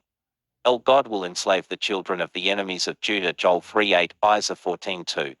M. Slavery is better than death. Jer 27:13. 16. Religious intolerance. I. Kill a false prophet. Dude 13:1-5, 6:20 p.m. B. Kill anyone who teaches you another religion, even a member of your family. Dude 13:1-11, 6:20 p.m. She. Kill anyone who apostatizes from the true religion. Dude 17 to -5. D. Every knee shall bow, every tongue confess, i.e., there will be no toleration of other religious beliefs. Isaiah 45:23, Phil to 10-11, 1 to 11 p.m., then 7:27 Isaiah to 2-4. E. Places of false worship should be destroyed. Dude 12:1-3. If Elijah kills 450 priests of Baal with his own hand. 1 Kings 6:40 p.m. 17. Obscene, offensive, indecent, or erotic passages. A. Rules for the Israelites how they should bury their feces so that God doesn't have to see it. Dude 11:12 p.m-14 b. Isaac has sex with his wife in public. Gen 26:8. She. David exposes himself in public to Sam 6:20-22. D. Absalom has sex with David's concubines so that all can flee to Sam for 20 p.m-22. E. God will punish David by giving his wives to another to enjoy in public view. To Sam 12:11 p.m. If wicked wardens of Ahala and Aholabah are described, with explicit references to breast massage, the large size of penises like donkeys, and the abundance of the male ejaculate like horses. Ezek 23, especially v3, 8, 17-21. G. God will spread dung upon your faces. Mal to 3. H. Rehoboam boasts that his singer is sicker than his father's penis. 1 Kings 12:10 p.m. to Chron 10:10. I. God will punish Jerusalem by making them eat barley cakes made with human dung, except God gives Ezekiel cow dung for bread instead. Ezek for 12-15. J. Song of Songs, an erotic love poem. She. Morality of God. 1. God created everything. Prov 26:10, Col 1:16, including evil. Isaiah 45:7, Amos 3:6, Lamb 3:38. 2. God is unquestionably just and righteous in all of his works. Juet 30-4, Dan 9:14. 3. God should be feared because he can send you to hell. Matt 10:28, Luke 12:5, Heb 10:31-4. God causes blindness, deafness and dumbness. X 4:11. 5. God causes suffering so that his great works can be demonstrated. John 9:1-9:11-4, Isaiah 30:20, Ezek 38:166. God kills. Dude 30-29, 1 Pham to 6. 7. God causes rain, tempest, drought and hurricanes. Job 5:10, 37-12, Isaiah 30:30, 40-15, Matt 5:45. 8. God sends lying spirits and deceives prophets before destroying them. 1 Kings 10:19 p.m-23, to Ses to 11, Ezek 14:9, Num 11:19 p.m, 1 Sam 3:29 p.m, Tip 1-2. 9. God hates violence of mankind, so he violently destroys all life. Gen 6:11-13, Ezek 8:17. 10. God rejoices in the destruction of sinners. Dude 28:63, PS 37:13. PR 126:11. God sends evil spirits. 1 Pham for 14 p.m., 6:10 p.m., 19:9, Judge 9:23.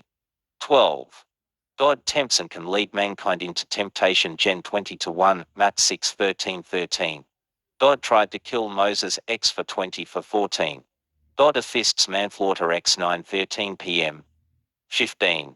God stirs up jealousy Isa 40 to 13, Duit 30 to 2 on 16. God sends false prophets to test people Duit 13 1-3. 17. God gives false laws, commandments and statutes. Ezekiel 25 p.m-26:18. Sends delusions and lies so that people might be damned to cess to 11-12 Isa 6:9-12. NK for 12:19. Lists punishments, including cannibalism, he will carry out to disobedient Lev 26, Doeg 28:20. Sends locusts and pests to eat crops Joel to 25. 21. Becomes angry when fall doesn't kill enough 1 Tham 3:18 p.m-19, 28 18:22. Ends a famine after 7 innocent men are hanged to Pham 21v14. 23. God is jealous x 25, Num 25:11, Doeg 5:9, Josh 12:19 am 24. Repents Gen 6:6, x 30 to 14, 1 Tham 3:11 p.m. 35 to Pham 12:16 am, Jonah 3:10, Jer 6:10 p.m. Joel to 13. 25. God demands blood as a sacrifice Lev 3:2, for 6-7, Gen 8:21, Lev 1:9, Ezek 8:40 p.m-41:26. God's fort is covered with blood and greasy satires of 30 for fix. 27. God belches fire and smoke in anger PS 18:7-8, 15:28. God has commanded drunkenness Jer 25 to 7:29. God rewards fools and transgressors Prov 26:10. 30. Kills Uktha for trying to steady the ark 1 Cron 1:10 p.m. to Sam 6:7:31. Allows David to choose the punishment inflicted on the people for David's sin to Sam 12:11 a.m-13:32. Tricks David into a census, and then vents his anger on the people, killing 70,000 to Pham 24:1. 33. Hardens Pharaoh's heart so that he can punish him and his people and commands Moses to threaten Pharaoh with murder x for 21-23, 7:3, 13, 10:1. 34. God hardens people's hearts Rom 9:18-35. Considers the handicapped, illegitimate children and their defendants. All men with injured genitalia in Syria and unworthy to enter the congregation Lev 9:17 p.m-23, Doeg 23:1-2. 36. God uses his chosen people to punish other nations PS 149 5-937. God punishes many for the sins of one, the innocent are punished for the guilty, especially their guilty ancestors do 28:41, Gen 9:20 for -25 27:18, X 12:29 p.m. 25 30 for 7, Num 16, Doeg 5:9 23:2 28:32. 41, Josh 7:8-26, 10:20 p.m. to Kings 5:27. Isa to 21 p.m. Ezek 11:25 p.m. 46-47 and L 1 to -4, Jershurti 1:29-30, Bofta 4-5 Ron 5:14. Also Adam's fall generally in NT. 38. God will punish the men by causing their wives to be ravished and their children to be dashed to pieces Isa 1:16 p.m. 18, Zek 14:2 Nah 3:10. 39. God's punishment of entire nations or cities by destroying every living thing naturally includes the destruction of babies and unborn embryos e.g. Isa 34, the flood, the plagues on Egypt, Fodom, Jesus also, Matt 11:20-24. 40. God will cause adultery as punishment Deut 28:30. 41. God will cause drunkenness as punishment Jer 1:12 p.m-13. 42. God will spread dung upon your faces as punishment Mal to 3. 43. God punishes 1/3 of the human race the defendants of Ham, because one man's nakedness was seen by his son Gen 9:20 for -25. 44. God punishes Sarah and Abimelech because of Abraham's lie about Sarah. Abraham is not punished for lying Gen 12:14 p.m-28:18 p.m. 45. God turns Lot's wife into fault for looking back Gen 7:26 p.m. 46. God kills Pharaoh for spilling his feed on the ground Gen 38:10. 47. God endorphers Judah condemning Tamar to death by burning for harlotry Gen 38:24. 48. God kills all of Egypt's firstborn, including animals. to punish Pharaoh x 12:29 p.m. 49. God will punish an animal with death if it grazes on the mountain, while he is there, x 7:12 p.m. 50. Miriam is made a leper, temporarily for speaking against Moses Num 12:1-10, but Aaron, who was equally guilty, is not punished. 51. God punishes the Israelites for complaining about their food, first by sending fire to kill them Num 11:1. Then by sending poisonous snakes to kill many Num 21 for -6. 52. God punishes the Israelites with plague for eating the quails he sent Num 11:33. 53. God kills Korah and 250 others, with their families, because they question Moses' authority Num 16:1-40. 54. God kills another 14,700 by plague, for murmuring against the punishment of Korah Num for 41 p.m-50. 55. Nadab and Abihu are burnt to death for offering strange fire Lev 10:1-5. 56. Achan and his children and animals are burned to death for Achan's crime of keeping booty, Josh 7:8-26. 57. God smeets a whole city with hemorrhoids as punishment for taking the ark 1 Sam 5:6-9. 58. God kills 50,000 men of Beth Shemesh because they looked into the ark 1 Sam 6:19. 59. God kills Nabal for refusing to be extorted by David and gives David Nabal's wife 1 Tham 25:38. 60. God kills David's child in order to punish David to Tham 12:15 p.m-18. 61. God will punish David by giving his wives to another to enjoy in public view to Sam 12:11 p.m-12. 62. God does not punish Solomon for Solomon's sin, but punishes Solomon's son 1 Kings 11:9-12. 63. God kills a prophet for believing a lie told by another prophet of God 1 Kings 13. 64. God causes a lion to kill a man because he refused to strike a prophet when commanded 1 Kings 8:35 p.m-36. 65. God causes 42 children to be killed by bears because they tease Elisha about his baldness, to Kings 23-24. 66. God caused cannibalism as a punishment lamb for 9-11, to Kings 6:26-29. 67.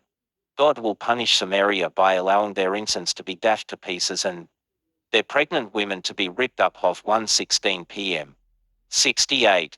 God strikes a sorcerer with blindness for trying to dissuade a potential convert Acts 13:6-12. 69. God causes incense sacrifice Ezek 8:26 p.m. 70. God is a man of war and causes war between people for his glory. X 15:3-3:20 to Tufam 10:35 p.m. PS 6:34 p.m. 140 for 1 PS 20 for 8 Ezek 38:16, 23. The morality of Jesus 1. Endorse stoning disobedient children in Matt 15:3-6. 2. Approved of God's OT. Killings and said that one day, he will do the same Matthew 12:37 am Matthew 10:14-15. 3. Condemned entire cities to hellfire for not believing Matthew 11:21-24. 4. He perpetuated racism Mark 7:26-27, Matthew 3:20 to p.m-26. 5. Came not to bring peace, but afford Matt 10:34-6. Requires disciples to hate their family Luke 26 p.m. Matt 10:37. 7. Came to turn children against their parents, and vice versa Matt 10:21-35 Luke 12:51 p.m-63:8. Rejects his mother Matt 12:48 p.m. Mark 3:33, John 4. 9. Spoke a great deal more about hell and condemnation than heaven. In New Testament morality. 1.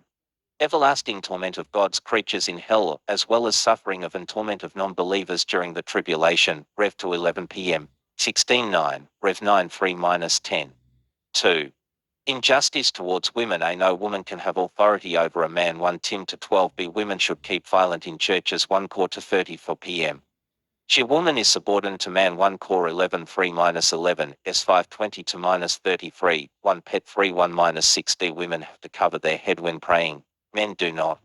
1 Cor 11:5. A man may divorce or put away his wife, but no provision for woman to do the same.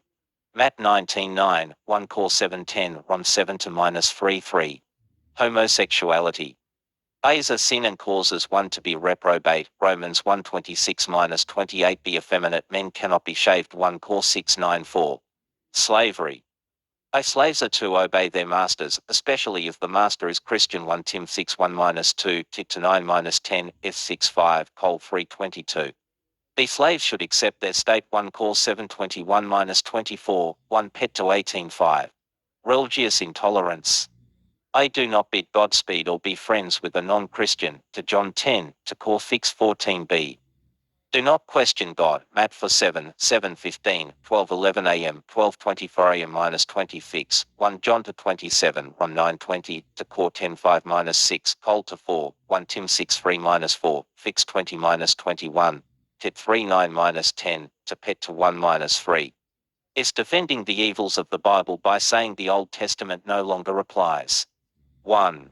God is immutable and so therefore still the same God that commanded these atrocities with the same evil, personality and moral standards. Malachi 3 Fix, Heb 3:8-2. The Ten Commandments and laws about homosexuality come from the OT. 3. Jesus said he did not come to abolish the law.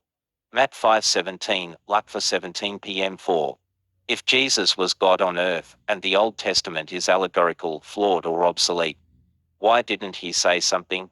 Instead he appears to endorse every jot and tittle. 5. To those who say those parts are not inspired by God, isn't God omnipotent and omniscient? How is it that he cannot get a simple message out that doesn't contain error? How can he expect me to take him seriously when the only force of knowledge we have that he even exists is full of internal and external error, as well as moral atrophy? 6. The New Testament commands enough moral atrocities to be wrong without the OTV religious immorality. A. Evils of religion in general. 1. Vilification of homosexuals. 2. Demonization of other religions. Pagans are evil devil worshippers. 3. People and animals sacrificed as offerings. 4.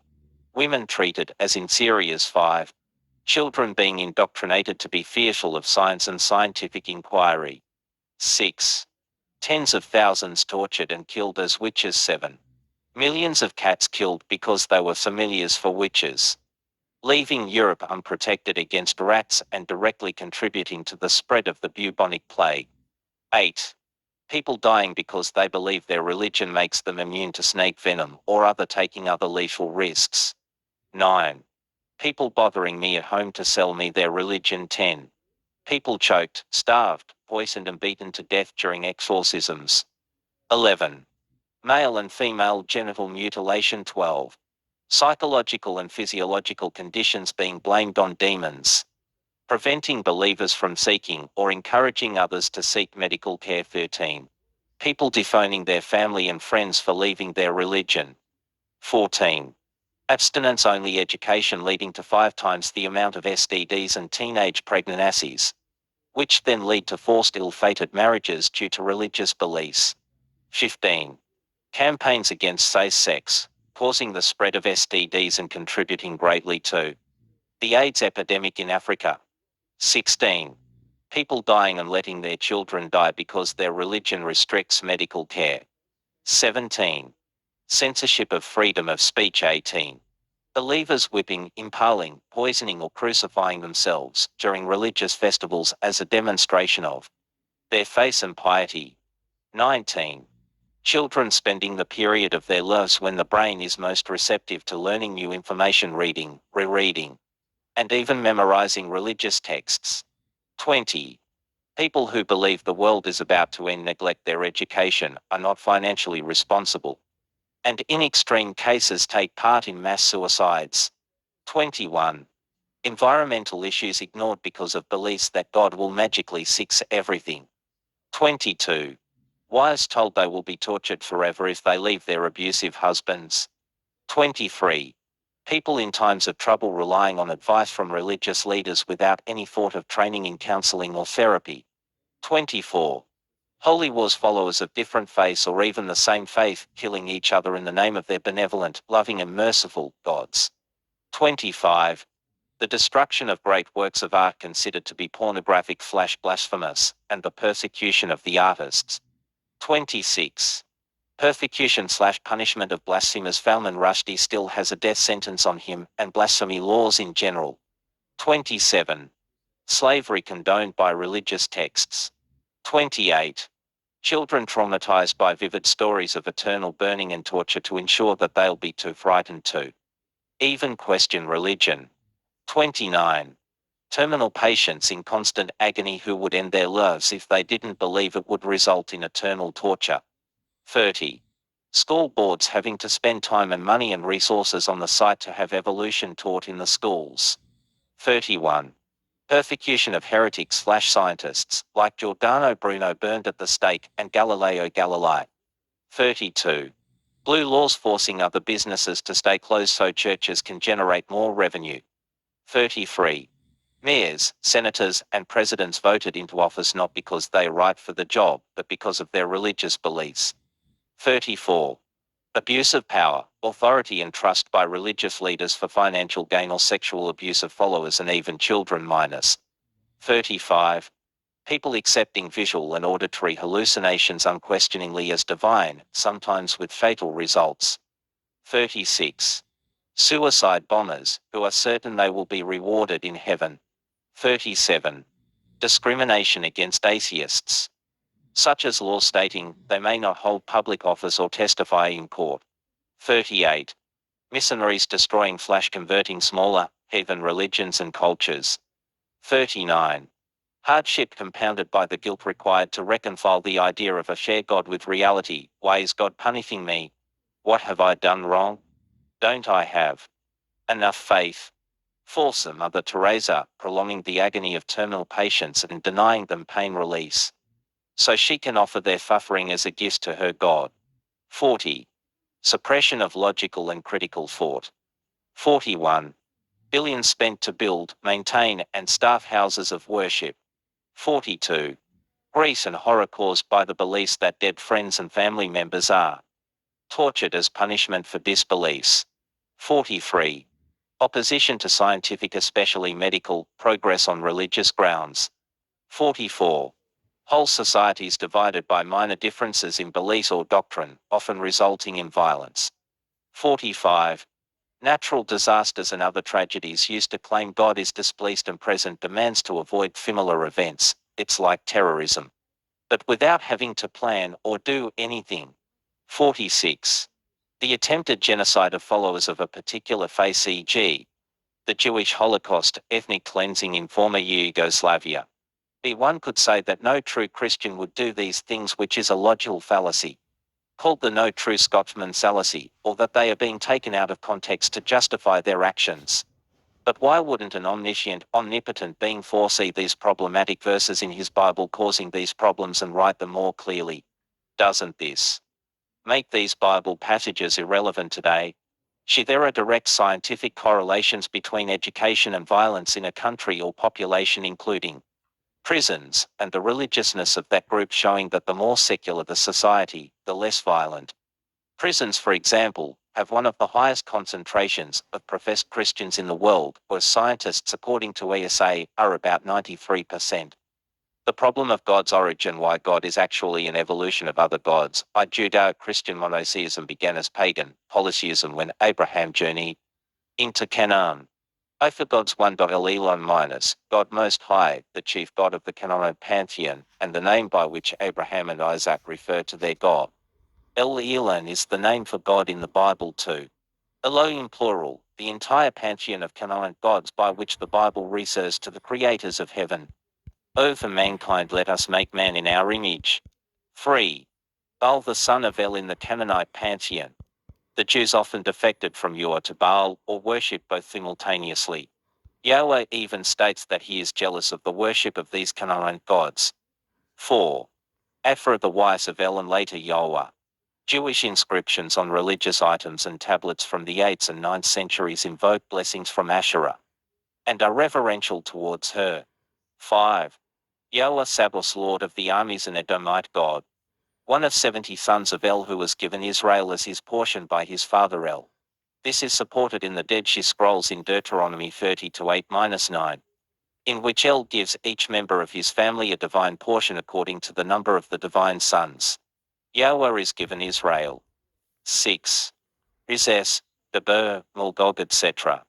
Multiple Canaanite gods are mentioned, without challenge to their existence or divinity, in the original Hebrew text.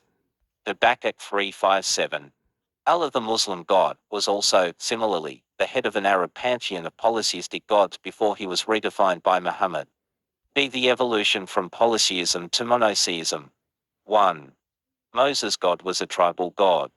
The divinity or existence of the other, Egyptian or Canaanite gods is never challenged in the Bible early on by Elon. In fact, he is depicted as jealous of having other gods worshipped before him, and the Jews praised him, acknowledging that there were no other gods like you. 2. Abraham had a conversational, approachable disposition towards a God who was readily available to visit with him, even disagreeing with him in conversation. These close-at-hand approachable gods are fed with the Canaanite religion, who could be invoked and communicated with casually. The Canaanites even believed they could be controlled by inciting their names, which is reflected in the story of Jacob wrestling and winning against God, but God refusing to give him his real name. 3.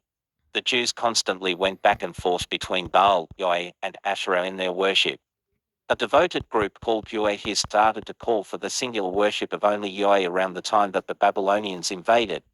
The early prophets, King Josiah, unlike prior kings of Israel, was a Yahwehist. He found a lost book of the Torah and used it to enforce devotion to Yahweh alone, the book of Deuteronomy. 4. It is not until the Jews are exiled from their local Jerusalem that they begin to clearly and coherently acknowledge that Yahweh was not just a local god and could be worshipped even in Babylon. This is when Isaiah was writing, and is the first plainly monotheistic Jewish scripture. Isaiah is the first book that asserts that El Shaddai, Elohim, etc. are the same as Yahweh, and explains references to El Elon as just a different name for the same God. She the borrowed ideas 1. The Enema Elise 2000 BC, the Babylonian creation story, is all contained in Genesis. The firmament in the sky, polytheistic creation, the water, the serpent, the earth is formless and void, the order of creation of the light. Then the sun and moon, the firmament and dry land are all the same. 2. Animal sacrifice is how pagans and Abraham communed with God. Even sharing the meat with their God, Abraham was even willing to participate in human sacrifice with his son. The problem of a historical Jesus. While I don't know the actual historical Jesus, I know contemporary historical evidence. I know historian alive, during Jesus' day, wrote about Jesus despite ample opportunity. 1. The king's coming to his birth. 2. Herod's slaughter of baby boys. 3. The overthrowing of money changers. 4. Jesus' triumphant entry into Jerusalem, where he is declared king by the whole town. 5. Darkness covering the whole earth for hours on Jesus' death. 6. The earthquakes at Jesus' death. 7. The rending of the temple veil at Jesus' death. 8. The resurrection of Jesus that was seen by 500 witnesses. 9. The resurrection of dead holy men who were seen by many. 10. Not one single contemporary reference to any of these or any other event in Jesus' life. The living Roman satirists who made fun of Jewish messiahs had nothing to say about Jesus to the Gospels are contradicting late hearsay accounts. Mark, the earliest Gospel, was written at least after 70 AD, referencing fall of temple by a non-eyewitness, and makes numerous cultural and geographical errors that a Jewish writer would not have made, such as locations of rivers, cultural customs regarding divorce, locations of towns, or Jesus quoting from the Greek Septuagint, etc. She geographical and historical errors in the Bible. B. The other Gospels all copied from Mark. Luke and Matthew contain over 70% of Mark, and mainly make changes in attempts to fix blatant errors made in Mark and 2. Correct Mark's poor grammar. The writer of Luke even reveals to us in Luke 1:2 that he was not an eyewitness, but that the story has been passed down to him. She all contradict in nearly every way. See contradictions in the Bible. 1. What year was Jesus born? Herod or Caesar's tax? 2. His genealogy. 3. The day he was crucified and his final words. 4. The resurrection account. There are over 40 gospel accounts, the earliest being written, at least later, Then 70 AD, not just the 4 in the Bible. 1. For we're chosen by the church father Irenaeus because believed the earth was founded on 4 pillars, and so too should the Gospels be founded by only 4 accounts. 2. Irenaeus also revealed the names of the Gospels in the late 2nd century. Without any reason to assume they were the authentic authors, no one knows who actually wrote them. 3. John was initially considered heretical by the early church because of its variation from the synoptic, but was overwhelmingly popular amongst Christians and so was included. What is more likely that the natural order of the universe was indeed suspended in our favor and recorded by second-hand witnesses with conflicting details, or that they were simply lying? 3. Paul, Peter and other NT writers did not seem to know anything about historical Jesus. I never wrote about any of the events taking place in the Gospel. 1. The virgin birth. 2. His miracles. 3. His baptism. 4. Never references or even acknowledges Jesus' ethical teachings on earth. The apostolic writers only wrote about the death, burial and resurrection and never even placed them geographically. They never referenced his teachings on earth or his actions in the Gospels, even when it would have clarified doctrinal issues he were debating in their writings, such as divorce, eating in clean meat, etc. If they knew about them, why not? Instead, the Gospels appear to have been written to agree with the apostles' teachings and arguments after the fact, not the other way around. Intravenous. The early church did not seem to know anything about a historical Jesus. Huge amounts of disagreement over Jesus in the first 100 years. 1. Some churches didn't even believe he had a physical body, prompting Paul to write about that very issue. 2. There was an enormous debate between all the major early churches as to whether Jesus was divine or not. This was settled at the Council of Nicaea by the Roman Emperor Constantine. 2. No early church fathers referenced Jesus' own words or teachings as recorded in the Gospels to settle theological disputes. Proving Jesus' claims. We are talking about a man who is claimed to be divine and to be the creator of the entire universe. This is quite the claim. What if I told you that I was really a time traveler? What sort of evidence would you need to believe such a claim?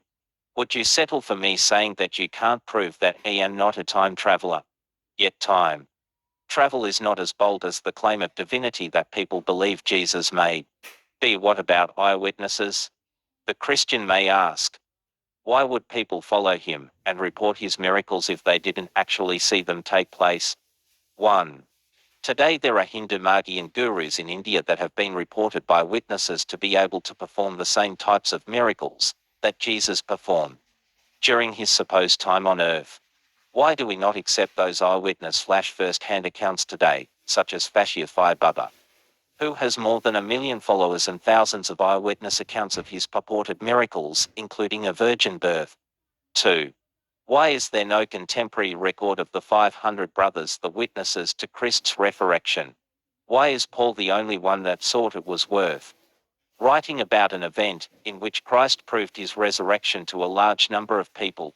What if I told you that 500 people for me walking on water would me just telling you that be sufficient evidence? 3. Plethora of favor gods that have same attributes and miracles attributed to them as those that are attributed to Jesus that we do not accept as true. A. Mithridates B. Krishna C. Romulus D. Perseus C. Heracles. Another common Christian objection is, why would early Christians be willing to be martyred if they hadn't actually seen his resurrection and known without a doubt that he was actually God? 1. The answer to this is to consider modern cults. Why would 39 members of the cult Heaven's Gate be willing to commit suicide believing that the act would grant them celestial passage on a spaceship that was following Halley's Comet? The death cult bought a telescope to observe the spacecraft that their leader promised them would be there. And when the telescope revealed no such thing, they returned it angrily, insisting that the telescope was broken instead of listening to reason and realizing they had believed a complete myth. They killed themselves in March of 1997. 2. What about Jim Jones, or David Koresh, or Charles Manson? Does the committed insanity of their followers speak to the truth of their teachings as well? The problem of the Bible: how the Bible is full of errors in nearly every way possible. http://holtz.org/philosophy/metaphysics/philosophy/metaphysics/Bible%, 20 problems%, 20 20 packham% 101,998.htm has nt contra, which Bible. A over 450 English versions of the Bible be all are translated using different methods, and from entirely different manuscripts.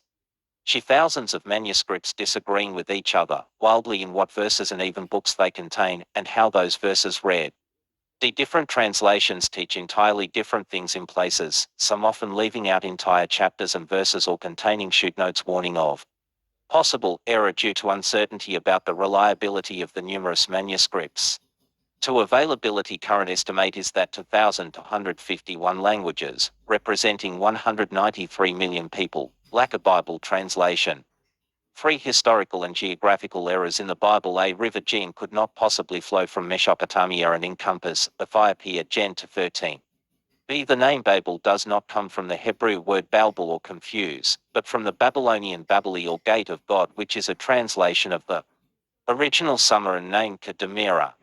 Gen 11:9. Shia was not a Chaldean city until 1,000 years after Abraham. Gen 11:28, 15:7. The Abraham pursued enemies to Dan. Gen to 14 p.m. That name was not used geographically until after the conquest. Judge fixed 29 p.m.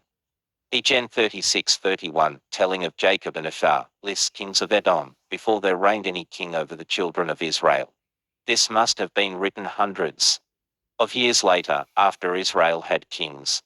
Joseph tells Sarah he comes from the land of the Hebrews. Gen 40:15. There was no such land until after the conquest under Joshua. The Egyptian princess names the baby she finds Moses because she drew him out of the water. Heb Metasi. Why would she make a pun in Hebrew? X to 10. No Egyptian record exists mentioning Moses or his devastation of Egypt. Nor is there any evidence of a mass exodus or existence of a Jewish culture in Egypt. Moses refers to Palestine. X 3:14 p.m. No such name was in use then. Law of Moses is the statutes of God and his laws. X 6:26 p.m. But it closely mirrors the Code of Hammurabi, which was penned 1800 BC, hundreds of years before Moses.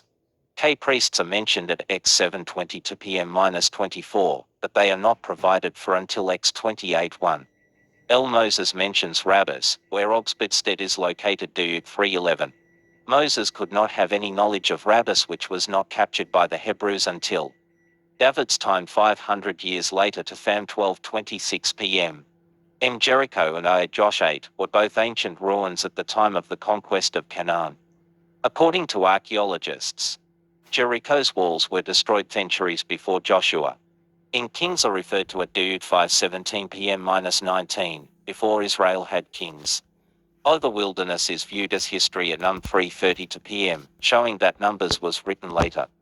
The Sabbath law was unknown when the man gathered sticks at Num 3:32 p.m.-34. Book of Joshua refers to Book of Jasher in the past, mentioned it to Psalm 118. Therefore Joshua must be post-David. A captivity is mentioned at Judge 6:30 p.m., making it post-exile. David took Goliath's head to Jerusalem. 1 Sam 5:54 p.m. But Jerusalem was not captured until 7 years after David became king. To Sam 5. David paid 600 shekels of gold for the threshing floor. 1 Chron 21:20-25. But shekels of gold were not yet used in business transactions. This is the only use of the term in the OT. Psalm 18:6 mentions the temple, thus cannot be by David. The defeat of Sennacherib did not happen at Jerusalem, but at Pelusium, near Egypt, and Jews were not involved, contrary to 2 Kings 19. Nineveh was so large it took 3 days to cross, i.e. about 60 miles. Jonah 3:3-4. Yet it had only 120,000 inhabitants, making a population density of about 42 people per square mile for a city. Daniel's account of Nebuchadnezzar and Belshazzar is historically inaccurate. Nebuchadnezzar was never mad. Belshazzar, whom he says was king, was never king, but only regent. Belshazzar was not the son of Nebuchadnezzar, but of Nabonidus. Babylon was not conquered by Darius the Mede, but by Cyrus the Great in 539 BC. Den 531. Darius the Mede is unknown to history. Why chronology of the empires of the Medes and Persians is historically incorrect in Isa 1:17 p.m. 21-2, Jer 51:11-28. Z. The book Esther and all the characters in the book of Esther except Ephrus equals Xerxes is unknown to history. Even though it claims that its events are written in the chronicles of the kings of Media and Persia S10-2. The book of Esther is not quoted by any pre-Christian writer, nor mentioned in Lent, nor quoted by early Christian fathers. 01. Mordecai became prime minister to Xerxes Ahasuerus, who reigned for 185 to 465 BC. But Mordecai had come to Babylon in 596 BC with Jehoiachin Esther to 5-6. D1. The office of high priest of Mark to 26 did not exist in David's day. She 1. None of the Gospels are mentioned by early Christians, e.g. Paul, Pope Clement I 97 ad, Justin Martyr 140 ad. The first mention of any Gospel is by Irenaeus 185 ad. D1. There is no mountain from which one can see all the kingdoms of the world Matt 4:8, Luke 4:5. E1. Jesus as a historical figure is not mentioned by any contemporary non-Christian writers. S1. Matt 1 says Jesus was born in the reign of Herod, who died for BC.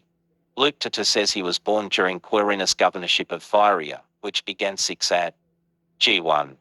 Thieves were never punished by crucifixion Matt 27:38, 44. H1. No crucifixion would have been performed on the eve of Passover. I1. There is no contemporary historical confirmation of darkness covering the earth at the crucifixion Matt 27:35 Luke 11:44 p.m. J1. There is no contemporary historical confirmation of the slaughter of the innocents by Herod Matt 16-18. Josephus, whose history contains much criticism of Herod, does not mention it. K1. There is no contemporary historical confirmation of the grave's opening and the dead appearing to many at the crucifixion Matt 27:52-53. L1. In Mark 7, Jesus quotes the Septuagint while arguing with the Pharisees. In a portion of the Old Testament Isaiah 29:13, that reads drastically differently from the Hebrew text. A Palestinian reading from a Greek text that contradicts the Hebrew to Orthodox Jews is unusual to say the least. M1. In Mark 10:12 Jesus tells Palestinian listeners that a wife, who puts away her husband commits adultery. This would have been meaningless to Palestinian listeners where only men could divorce. N1. In Mark 5:13 Jesus casts out devils and forces them into 2,000 swine who then run down into the sea and are drowned. This is said to have occurred in Gerasenes 31 miles from the sea. In Matthew, which was written later, this is changed to Gadara, which is much more feasible. O1. The Tigris and Euphrates are reported in Genesis before and after the flood, apparently unaffected by the massive destruction. P1. The use of the Tigris and Euphrates by Egyptian civilization pre- and post-flood. Intravenous scientific inaccuracy of the Bible. A Earth is about 6,000 years old, as calculated from the genealogies in Gen and Luke 3. She the problem of a young Earth later in the outline. B birds were created before land animals Gen 1:20-24. Sophil record shows exact opposite. She Earth has 4 corners and floats on water. Isa 11:12, PS 24:2, 136:6, Rev 7:1. D Earth is a circular disk. Isa 40:22. Earth is flat. These verses were used for centuries by the Church to prove this. PS 93:1, Jer 10:13, Denver 10-11, Sec 9:10, Matt 4:8, Rev 1:7. If Earth does not move. PS 93:1, 96:10, 100 for 5, 1 character for 30 p.m. G. Death or illness is caused by sin. Gen 17, Love 26:16, 21, 25, Do it 7:15, 28, 21, 27. James 1:15. H. God himself believes that a house or clothes can have leprosy and he details the remedy. Lev 13:14. I seed must die before it grows. John 12:24 p.m., 1 Cor 3:36 p.m. J. Snakes eat dust. Gen 3:14, Isa 65:25. K. Every beast shall fear man. Gen 9:2. L. The ostrich abandons her eggs. Job 39:13-16. M. A river divides into 4 rivers and they flow in different directions. Gen to 10. In There Was No Rainbow Before Noah's Time Gen 911-17. O Thunder is God's Voice PS 7718. P Earthquakes are caused by God's anger Job 9 5 PS 18:7 77:18 97:4 Isa to 19 12:20 AM 29:6 Joe 10:10 Ezek 38:20 Now 1:5. All by His Voice Heb 12:26 PM. All by Lucish Isa to 16 PM. Few earthquakes can occur in heaven Heb 12:26 PM. A rainwater does not return to the sky Isa 55:10. If blood is life do 12:23 PM. Breath is life Gen to 7. T moon will turn to blood Acts to 20. U the moon has a light of its own Isa 1:10 PM, Mat 12:29 AM. V the star can be made to fall Mat 12:29 AM, Mark 1:25 PM. W the bat is a bird Lev 11:13-19, Ui to 11 PM 18. X the whale is a fish Jonah 1:17, Mat 12:40 PM. Y whales were created before infects Gen 1:21-24. Z Jonah is able to survive 3 days and nights in the belly of the fish without oxygen and without being digested Jonah 1:17-10. 01. The hare chews the cud Lev 11:5-6. D1. Some shall and infects have 4 legs Lev 11:20-23. She 1. Levi existed as a person in the loins of his great-grandfather Heb 7:9-10. D1. Cattle will produce striped offspring if they see striped poles when breeding Gen 30:37-41. E1. Bees will build a hive in a dead carcass Judd 14:8. S1. Salt can lose its saltiness Mat 5:13, Mark 9:50, Luke to 34 PM. G1. Floods flash snails melt as they move PS 58:8, G2. Noah's flood. 1. Why the ordered social layering of plant and animals? The common answer is that simpler life forms could not flee the flood water and so are on the bottom. How did plants move away from the flood to end up with fossilized forests on top of other fossilized forests? Why do we not find one lame human that couldn't flee?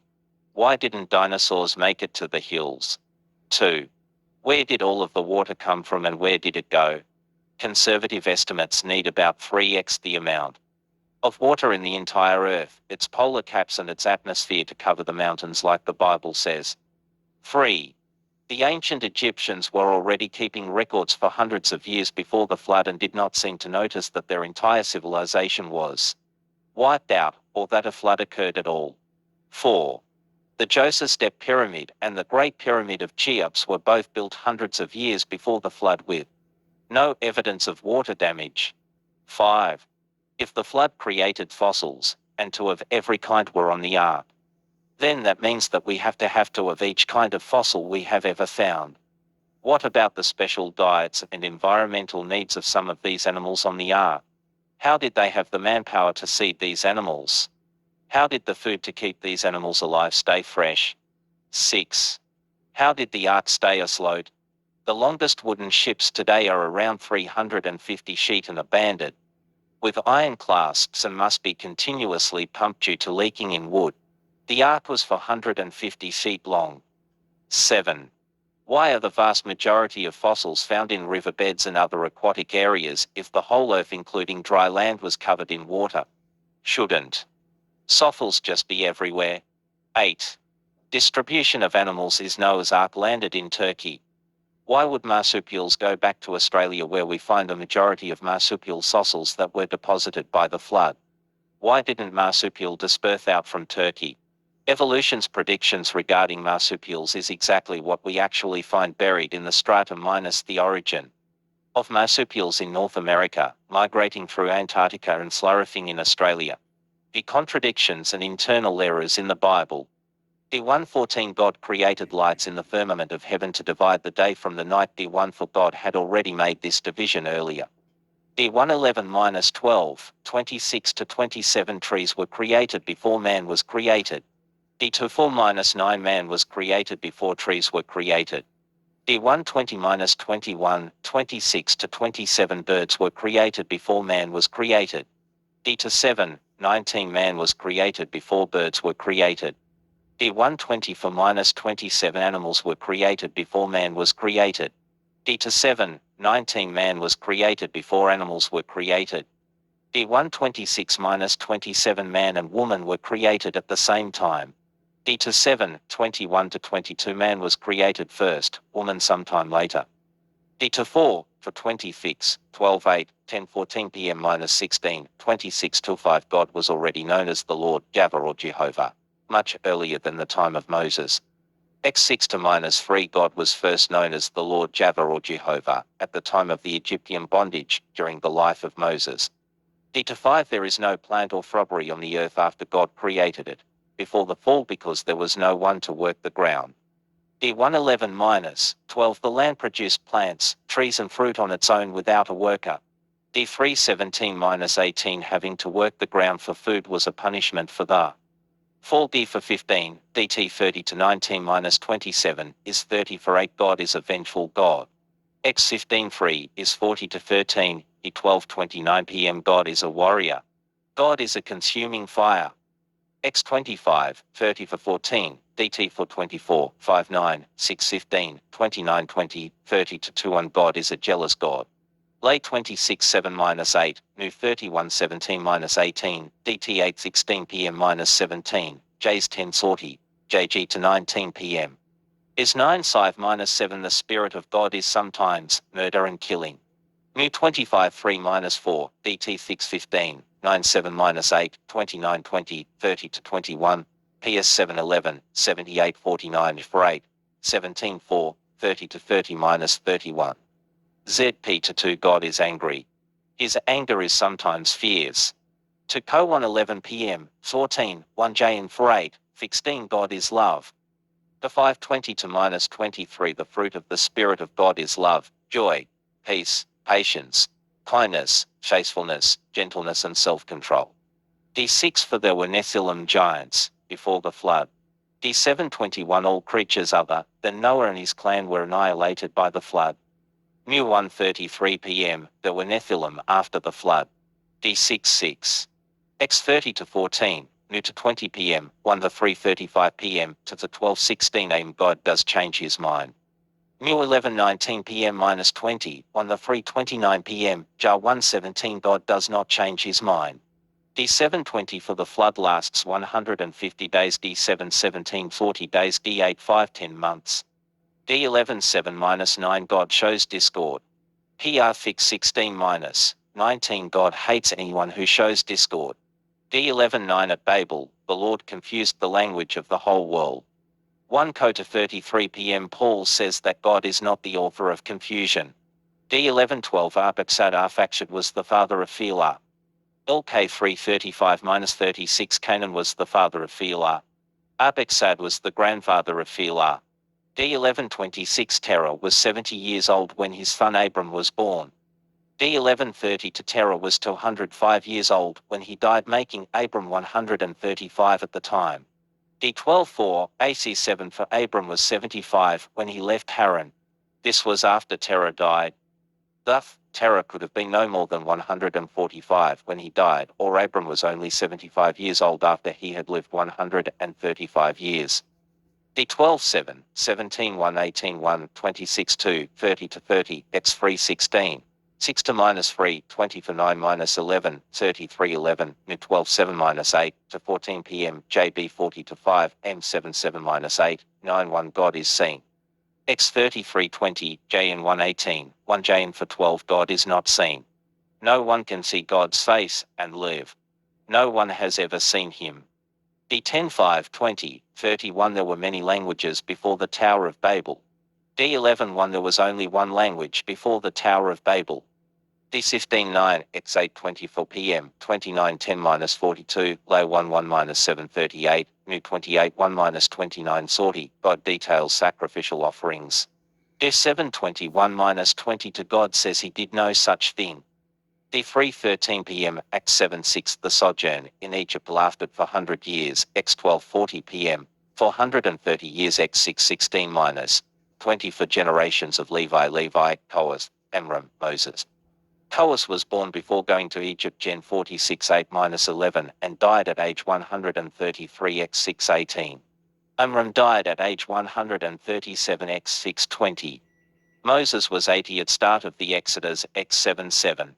Even as Koas were born in the first year of the sojourn, and each father fired the next generation in the year of his death. The sojourn could not have been over 350 years. Koas 133 plus Amram 137, plus Moses 80.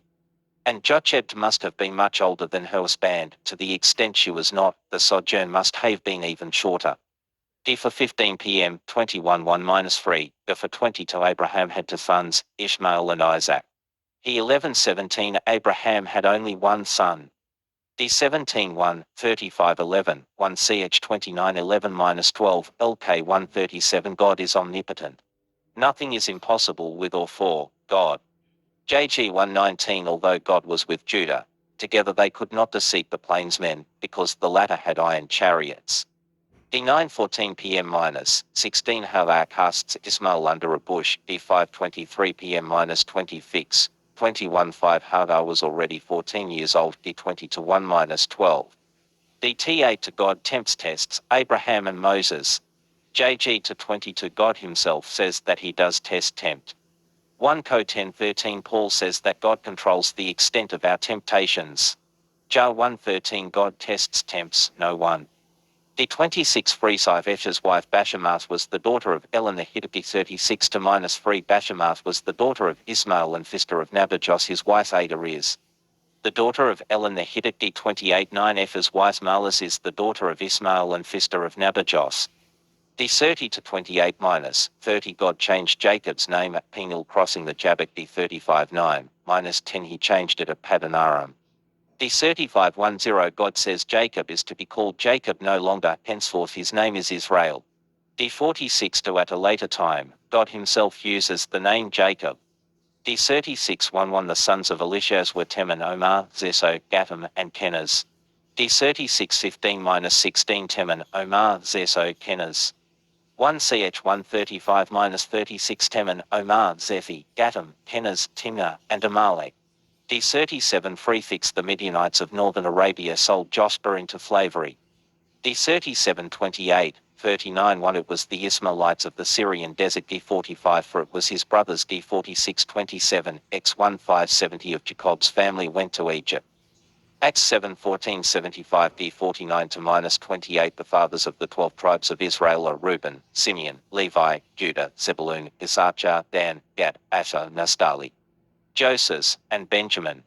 Re 7 for -8 leaves out the tribe of Dan, but adds Manasseh. D51 3 Jacob was buried in a cave at Machpelah bought from Ephraim the Hittite. AC 7:15-16 He was buried in the sepulchre of Shechem, bought from the sons of Hamor. X31 Jethro was the father-in-law of Moses. Mu 1029, JG for 11 KJV, Hobab was the father-in-law of Moses. X93-6 God destroys all the cattle including horses belonging to the Egyptians. X99-11 The people and the cattle are afflicted with boils. X12 p.m. 29 All the firstborn of the cattle of the Egyptians are destroyed. X14-9 After having all their cattle destroyed, then afflicted with boils, and then their firstborn cattle destroyed, the Egyptians pursue Moses on horseback. X12:37 p.m. New 145-46 The number of men of military age who take part in the Exodus is given as more than 600,000. Allowing for women, children, and older men would probably mean that a total of about 2 million Israelites left Egypt. 1 Key 8:15 p.m. All the Israelites, including children, number only 7,000 at a later time. X18-1-27, Jeffrey's idea to appoint judges due 19-17 It was Moses' idea. X21-17, God gave the law directly to Moses without using an intermediary. The 319 The law was ordained through angels by a mediator and intermediary. X21-17 The Ten Commandments as we know them today. Dude 56-21 A slightly different version of the Ten Commandments. X30 for 11-18 A completely different version about sacrificial law specifically identified as the Ten Commandments inscribed on stone tablets. X24 God prohibits the making of any graven images whatsoever. X25-18 God enjoins the making of two graven images. X25, 30 for 7, new to 18 p.m. DT59 is to 21 p.m. minus 20 to children are to suffer for their parents' sins. DT 12:16 a.m. is 6:19 p.m. minus 20 children are not to suffer for their parents' sins. X28 minus 11, 31:15 minus 17, 35 1 minus 3 no work is to be done on the Sabbath. Not even lighting a fire. The commandment is permanent, and death is required for infractions regarding the Sabbath. NK to 27-28 Jesus says that the Sabbath was made for man, not man for the Sabbath after his disciples were criticized for breaking the Sabbath. Row 14:5, Thean to 14-16 Paul says the Sabbath commandment was temporary, and to decide for yourself, regarding its observance. X8 12 p.m. DT 5:16, Mount 15:4, 7:19 p.m. NK 7:10, 10:19, LK 6:20 p.m. Honor your father and your mother is one of the 10 commandments. It is reinforced by Jesus. Mount 10:35-37, LK 12:51 p.m. -53 to 26 p.m. Jesus says that he has come to divide families, that a man's foes will be those of his own household, that you must hate your father, mother, wife, children, brothers, sisters, and even your own life to be a disciple. X 8:14 p.m. God prohibits adultery. O1 to God instructs Hoshi to take a wife of harlotry. X 9:23 p.m. -25, late 12:20 a.m. DT 7:21 p.m. a life for a life, an eye saw an eye, etc. Mount 5:38 -44, LK 6:27 -29 turn the other cheek. Love your enemies. X23:7 God prohibits the killing of the innocent. New 31:17-18, DT 72, J 6:21-27, 7:19-26, 8:20 to -25, 10:20, 40, 11:8 -15, 20, JG 11:30-39, 9:10 p.m. -12. 1 the 15 free God orders or approves the complete extermination of groups of people which include innocent women and flash or children. X30 for 6, BT 79-10, TS1 to God is faithful and truthful. He does not lie. 1 Key 10:21 p.m. -23 God condones a spirit of deception. Lay 3:17 God himself prohibits forever the eating of blood and fat. Mount 3:11 p.m. CN to 20-20 to Jesus and Paul say that such rules don't matter they are only human injunctions. New 25-9-24,000 died in the plague. 1 Co 10-8-23,000 died in the plague. New 28-1-1 offering for the new month is to bullocks, 1 ram. 7 lambs Ezek 46-6-1 bullock, 1 ram. 6 lambs New 30 to God enjoins the making of vows oath. Mount 5:33-37 Jesus forbids doing so, saying that they arise from evil or the devil. New 33 Frey Aaron died on Mountain Hall. DT 10:6 Aaron died in Mosera. New 33:41-42 After Aaron's death, the Israelites journeyed from Mountain Hor to Zalmona, to Panon. DT 10:6-7 It was from Mosera to Gajoda to Jopbath. DT 20 for 1-5 A man can divorce his wife simply because she displeases him and both he and his wife can remarry. MK 10 to -12 Divorce is wrong, and to remarry is to commit adultery. J's for 9 Joshua's 12 stones ended up in the middle of the Jordan. J's for 20 they ended up in Gilgal. J's 10:38-40 Joshua himself captured Debir. JG 1:11-15 It was Usniel, who thereby obtained the hand of Caleb's daughter. Axa. J's 3:21 p.m. -30 to contradicts itself. It says there are 29 cities on the list, which actually contains 36. JG for 21 Sisera was sleeping when Jael killed him. JG 5:25-27 Sisera was standing. 1 the 15:7-8, 20 the Amalekite are utterly destroyed. 1 the 27:8-9 they are utterly destroyed again. 1 the 31:17-18 they raid Ziklag and David smites them again.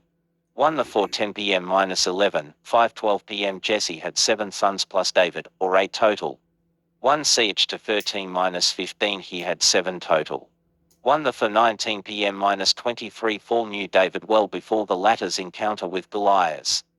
1 the 5:55 p.m. 68 Saul did not know David at the time of his encounter with Goliath and had to ask about David's identity. 1 the 5:50 p.m. David killed Goliath. 2 the 9:19 p.m. Elhanan killed Goliath. Note, some translations invert the words, the brother of before Elhanan. These are in addition to the earliest manuscripts in an apparent attempt to rectify this inconsistency. 1 the 21 1-6 Amalek was high priest when David ate the bread. NK to 26 Abiathar was high priest at the time. 1 the 28 6 Saul inquired of the Lord, but received no answer. 1 ch 10:13-14 Saul died for not inquiring of the Lord. 2 for 6:23 Mitchell was childless. 2 for 21:8 KJV, she had 5 sons. 2 for 10:18, David killed 700 charioteers among the Ammonites. 1 ch 7:18 p.m. David killed 7,000 charioteers. 2 for 20 for 1 the Lord inspired David to take the census. 1 ch 21:1 Farton inspired the census. 2 for 20 for 9 the census count was Israel 800,000 and Judah 500,000. 1 ch 21:5 the census count was Israel 1,100,000 and Judah 470,000. 2 for 12:10 am-17 David sinned in taking the census. 1 key 15:5 David's only sin ever was in regard to another matter. 1 key for 26 Solomon had 40,000 horses or stalls for horses. To ch 9:25 he had 4,000 horses or stalls for horses. 1 key 5:16 Solomon had 3,300 supervisors. To ch 2 he had 3,600 supervisors. 1 key 8:5 The number of sheep and oxen sacrificed at Solomon's temple dedication was too many to be counted. 1 key 8:6 exact count of sheep and oxen sacrificed at Solomon's temple dedication. 1 key 7:15-20 To the 2 pillars were 18 cubits high.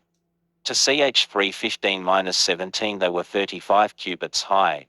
1 key 7:26 Solomon's molten sea held 2,000 baths. 1 bath equals about 8 gallons. To ch for 5 it held 3,000 baths. 1 key 9:28 420 talents of gold were brought back from Osa. To ch 8:18 450 talents of gold were brought back from Osa. 1 key 3:14 p.m. Asia did not remove the high places. To ch 14-3 he did remove them. 1 key 16:6-8 Baasha died in the 26th year of King Asa's reign. To ch 16:1 Baasha built a city in the 36th year of King Asa's reign. 1 key for 23 p.m. Omri became king in the 31st year of Asa's reign, and he reigned for a total of 12 years. 1 key for 28 p.m-29 Omri died, and his son Ah became king in the 30-8th year of Asa's reign. Note, 31 through 38 equals a reign of 7 or 8 years. 1 key 10:23 p.m. to ch 6:22 p.m. to th to 11 God himself causes a lying spirit. PR 12:22 p.m. God abhors lying lips and delights in honesty. 1 key 10:42 p.m-43 Jehoshaphat did not remove the high places. To ch 17:5-6 he did remove them. To key to 11 Elijah went up to heaven. To co 12 for an unnamed man, known to Paul, went up to heaven and came back. He 11:5 Enoch was translated to heaven. J in 3:13 Only the Son of Man Jesus has ever ascended to heaven. To key for 30-37 A dead child is raised well before the time of Jesus. Mount 9:18-25 Jane 11:38-40 For to dead persons are raised by Jesus himself. AC 26-3 Jesus was the first to rise from the dead. To key 8:25-26 Ahaziah was 22 years old when he began his reign. To ch 22 he was 42 when he began his reign. Note, some translations use 20 to here, in an attempt to rectify this discrepancy. The Hebrew is clear, however, that to ch 22 is 42. The Hebrew words involved are Strong's H705 and H8147, 40 and 2, respectively. To key 9:27 Jehu shot Ahaziah near Iblim. Ahaziah fled to Megiddo and died there. To ch 20-9 Ahaziah was found hiding in Samaria, brought to Jehu, and put to death. To key 16:5 The king of Syria and the son of the king of Israel did not conquer Ahaz. To ch 28 5-6 they did conquer hours. To key 11:29 p.m. -30 Josiah died at Megiddo. To ch 35 24 Josiah died at Jerusalem. To key 24 Jehoiakim was 18 years old when he began to reign. To ch 36 9 he was 8. Note, this discrepancy has been corrected in some versions. To key 12:17 Jehoiakim was succeeded by his uncle. To ch 36:10 he was succeeded by his brother. To key 25:8 Nebuzaradan arrived in Jerusalem on the 7th day, Jer 50-1 to he arrived on the 10th day. 1 ch 3:11-13 The lineage is Joram, Ahaziah, Joas, Amaziah, Azariah, Jotham. Mount 1:8-9 it is Joram, Uphia, Jotham, etc. 1 ch 3:19 Pedar was the father of Zerubbabel. At 3 to Philtiel was the father of Zerubbabel. To ch 19:7 Ashi 10:34, row to 11 There is no injustice or partiality with the Lord. Row 9:15-18 God has mercy on and hardens the hearts of whom he pleases. To 3-64 gives the whole congregation as 42,360 while factual sum of the numbers is about 30,000. PS 58:10-11 The righteous shall rejoice when he sees vengeance. PR 12:16 AM-18 Do not rejoice when your enemy falls or stumbles. PS 78:69 at 1:4-3:14 The earth was established forever. PS 100-25-20 fix, Mount 12:35 AM in K 1:31 PM, LK 9:33 PM, D 1:10-11, to 3:10 The earth will someday perish. Is Fords will be beaten into plowshares in the last days. Joel 3:10 Plowshares will be beaten into fords in the last days. If 30 for 4-5 Zedekiah was to die in peace.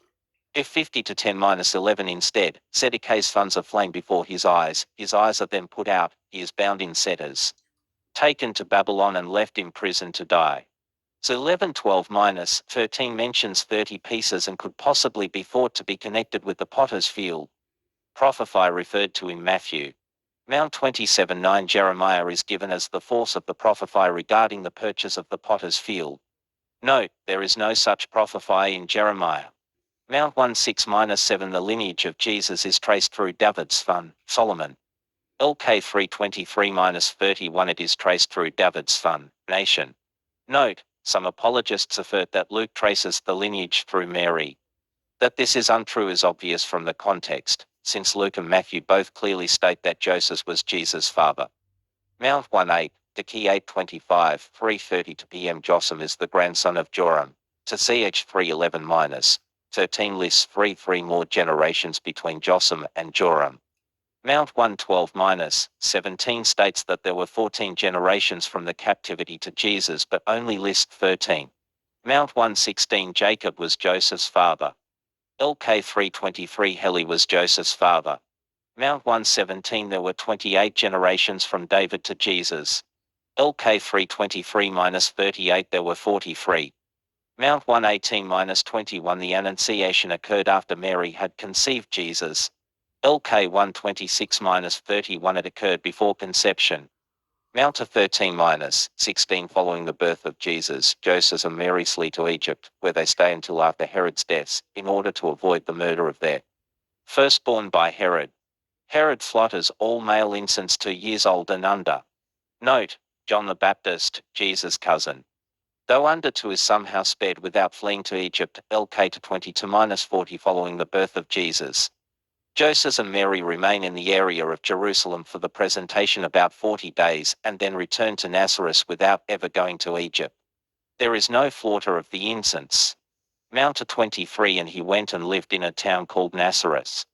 So was fulfilled what was said through the prophets, he will be called a Nazarene. This prophecy is not found in the OT, and while Jesus is often referred to as Jesus of Nazareth, he is seldom referred to as Jesus the Nazarene. Mount 3:17 The heavenly voice addressed the crowd, This is my beloved Son. MK 1:11, LK 3:20 To the voice addressed Jesus, You are my beloved Son. Mount 4:1-11, in K 1:12-13 Immediately following his baptism, Jesus spent 40 days in the wilderness resisting temptation by the devil. J into 1-11 3 days after the baptism, Jesus was at the wedding in Cana. Mount for 5-8 the devil took Jesus to the pinnacle of the temple, then to the mountain top. LK for 5-9 first to the mountain top, then to the pinnacle of the temple. Mount for 18-20, MK 116-18 one story about choosing Peter as a disciple. LK 5 to -11 a different story.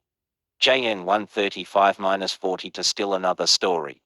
Mount 530 to divorce, except on the grounds of unchastity, is wrong. MK 1011-12 divorce on any grounds is wrong. Mount 613 Jesus' prayer implies that God might lead us into temptation. Jar 113 God tempts no one.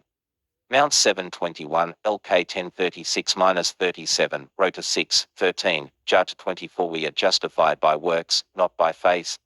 JN 316 Row 320-26 Ep to 8-9 Get to 16 we are justified by faith, not by works. Mount 85-12 the centurion himself approaches Jesus to ask to heal his servant. LK 7 to -10 the centurion sends elders to do the asking. Mount 828-33 to demoniacs are healed in the Gadarene swine incident. MK 5 to -16, LK 826-36 one demoniac is healed in this incident. Mount 918 the ruler's daughter was already dead when Jesus raised her. LK 840 to she was dying, but not dead.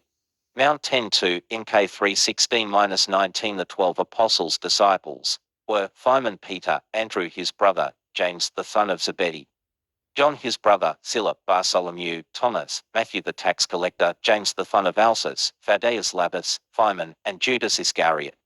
LK 613-16 the above except that Thaddeus Labus is excluded, and Judas the son of James is added, and Judas Iscariot remains.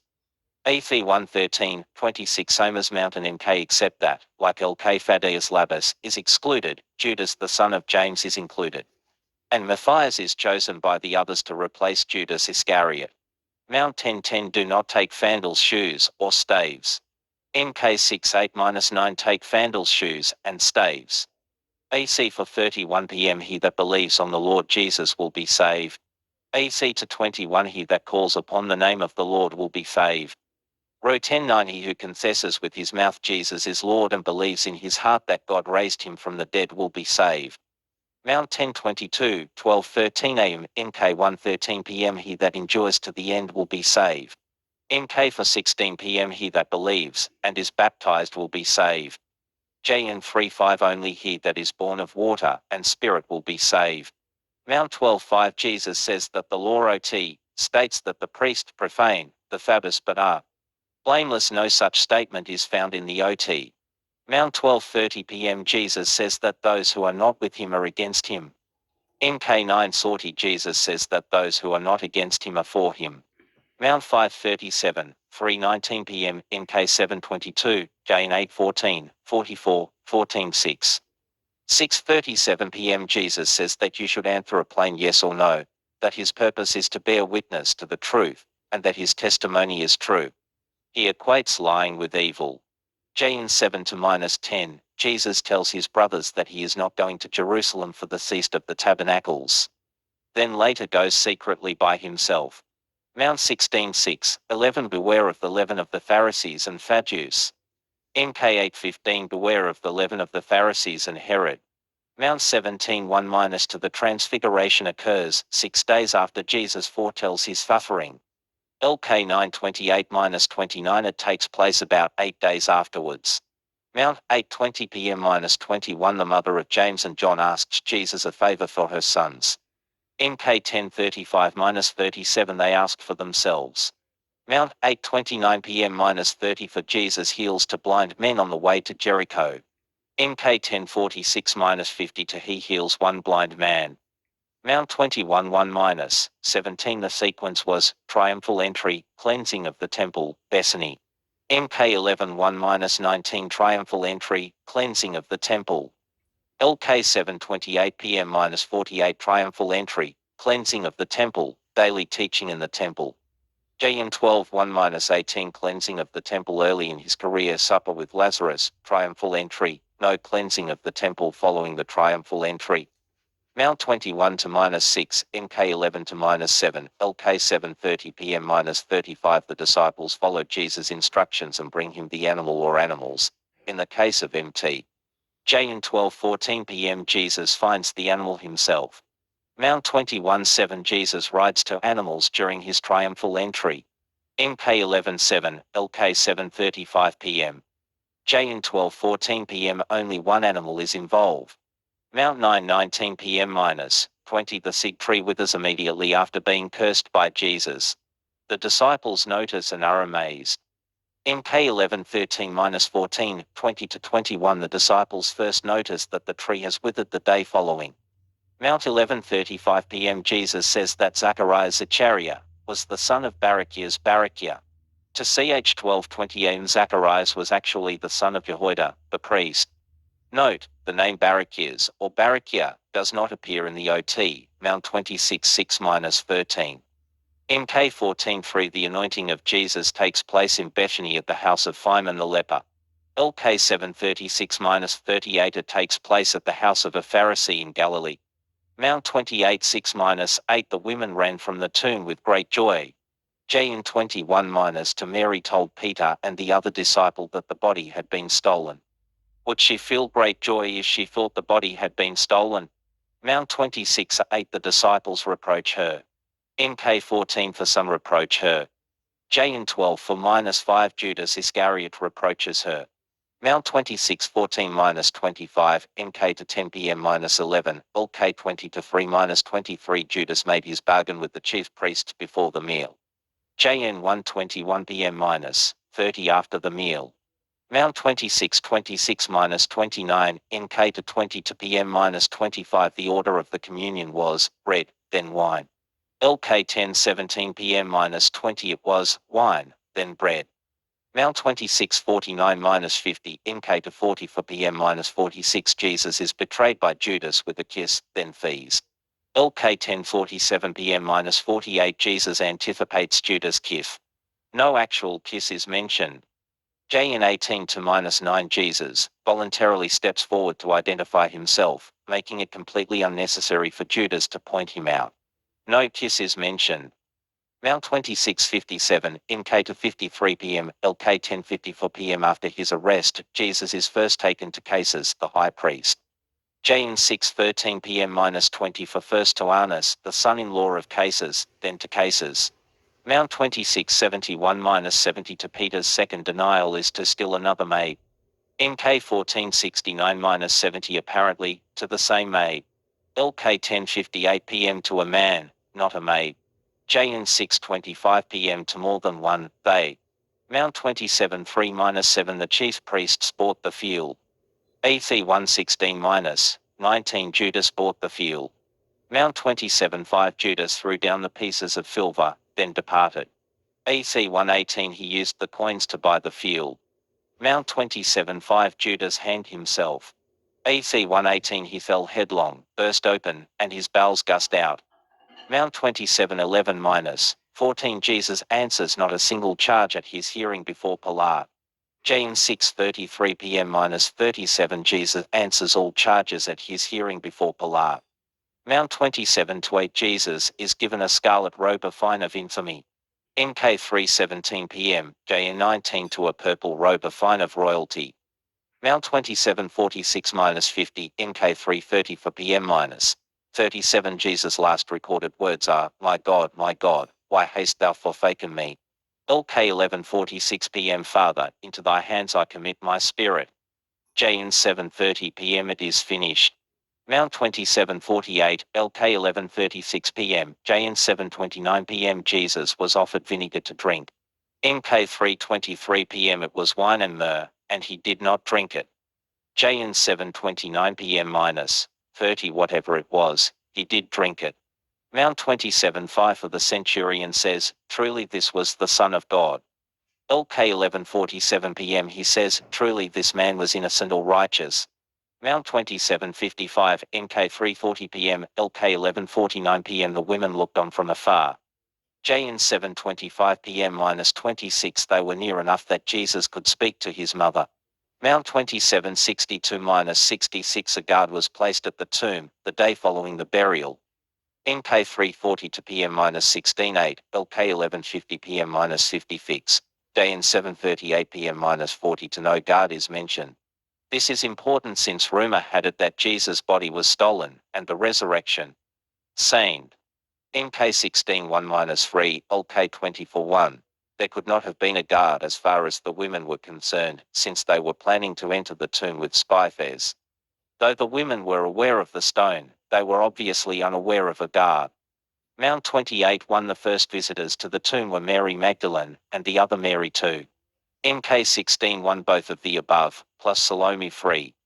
LK 11:55 p.m. 24:1, 12:10 a.m. Mary Magdalene, Joanna, Mary the mother of James, and other women at least 5. JN 21 Mary Magdalene only 1. Mount 28:1 It was toward dawn when they arrived. MK 16:2 It was after sunrise. LK 24:1 It was at early dawn. JN 21 It was still dark. Mount 28:1 to the stone was still in place when they arrived. It was rolled away later. MK 16:4, LK 24:2, JN 21 The stone had already been rolled or taken away. Mount 28 To an angel arrived during an earthquake, rolled back the stone. Then shat on it outside the tomb. MK 16:5 No earthquake, only one young man sitting inside the tomb. LK 24:2 For no earthquake. 2 men suddenly appear standing inside the tomb. JN 8:12 p.m. No earthquake. 2 angels are sitting inside the tomb. Mount 28:8 The visitors ran to tell the disciples. MK 16:8 They said nothing to anyone. LK 20:9 They told the 11 and all the rest. JN 8:10 p.m-11 The disciples returned home. Mary remained outside, weeping. Mount 28:8-9 Jesus' first resurrection appearance was fairly near the tomb. LK 12:13 a.m-15 It was in the vicinity of Emmaus 7 miles from Jerusalem. JN 8:13 p.m-14 It was right at the tomb. Mount 28:9 On his first appearance to them, Jesus lets Mary Magdalene and the other Mary hold him by his sheep. JN 8:17 p.m. On his first appearance to Mary, Jesus forbids her to touch him since he has not yet offended to the Father. JN 8:27 p.m. A week later, although he has not yet offended to the Father, Jesus tells Thomas to touch him. Mount 28:7-10, Mount 28:16 Although some doubted, the initial reaction of those that heard the story was one of belief, since they followed the revealed instructions. MK for 11 p.m, LK 12:11 a.m. The initial reaction was one of disbelief. All doubted. Mount 28:1-18 The order of resurrection appearances was Mary Magdalene and the other Mary, then the 11. MK 16:9-14 It was Mary Magdalene, then 2 others, then the 11. LK 12:15 a.m-36 It was 2, then Simon Peter, then the 11. JN 8:14 p.m 21:1 It was Mary Magdalene, then the disciples without Thomas, then the disciples with Thomas, then the 11 disciples again. 1 Co 15:5-8 It was Fessus Peter, then the 12 which 12, Judas was dead. Then 500 plus brethren although AC 1:15 says there were only about 120. Then James, then all the apostles, then Paul. MK1 to Jesus quotes a statement that allegedly appears in Isaiah.no, such statement appears in Isaiah. MK1:14 Jesus began his ministry after the arrest of John the Baptist. JN 3:20-20 Before the arrest of John the Baptist. MK 1:23-20 For a demon cries out that Jesus is the Holy One of God. 1 JN for 1-2 Everyone who confesses that Jesus Christ has come in the flesh is of God. Note, this would mean that the demon is of God. MK for 11-12, 11:25 Jesus says that he uses parables so that the meaning of some of his teachings will remain secret to at least some persons. He explains the meanings of the parables only to his disciples. He thanks God for hiding some things from the wise while revealing them to babes. James 6:20 p.m. Jesus says that he always taught openly, never secretly. MK 6:16 Herod was the force of the belief that John had been raised from the dead. LK 9:7 Others were the fourth. Herod was perplexed by the beliefs. MK 3:25 p.m. It was the third hour when Jesus was crucified. JN 7:14 p.m. minus 15 it was after the 6th hour since Jesus was still before Pilate and had not yet been sentenced at that time. MK 16:1 minus to the women came to the tomb to anoint the body. JN 7:39 p.m. minus 40 the body had already been anointed and wrapped in linen cloth. MK 16:5 LK 20 for 3 the women actually entered the tomb. JN 21 minus 2 11 they did not. MK for 14 p.m. minus 19 the ascension took place presumably from a room, while the disciples were together seated at a table, probably in or near Jerusalem. LK 12:50 am minus 51 it took place outdoors, after supper, at Bethany near Jerusalem. AC 19 minus 12 it took place outdoors, after 40 plus days, at Mountain Olivet. Mount 28:16 minus 20 no mention is made of an ascension, but if it took place at all, it must have been from a mountain in Galilee since Mount ends there. LK 20:3 minus 23 Farton entered Judas before the supper. JN 1:27 p.m. it was during the supper. LK 11:55 p.m. minus 50 fixed the women, followed Joseph to the tomb, for how the body had been laid, then went to prepare spices with which to anoint the body. JN 7:39 p.m. minus 40 Joseph brought spices with him 75 or a 100 lbf. And anointed the body as the women should have noticed. JN to 11 water is turned into wine and called the first fine. JN to 23 tells us that many more fines followed this first fine. JN for 54 tells us that he later heals a centurion's son and that this is the second fine. JN 3:17, 8:15, 12:47 p.m. Jesus does not judge. JN 5:22, 5:27 minus 30, 9:39, AC 10:42, to Co 5:10 Jesus does judge. JN 5:22 God does not judge. Row to 2 minus 5, 3:19, to TH 15, 1:17 God does judge. JN 5:31 Jesus says that if he bears witness to himself, his testimony is not true. JN 8:14 Jesus says that even if he bears witness to himself, his testimony is true. JN 7:38 Jesus quotes a statement that he says appears in Scripture, i.e., the OT. No such statement is found in the OT. JN 1:36 p.m. Peter asks Jesus where he is going. JN 14:5 Thomas does the same. JN 16:5 Jesus says that none of them have asked him where he is going. JN 29 Jesus quotes a statement that he says appears in Scripture, meaning the OT. No such statement is found in the OT. AC 9:7 Those present at Paul's conversion heard the voice but for no one. AC 20:9 They saw a light but did not hear a voice.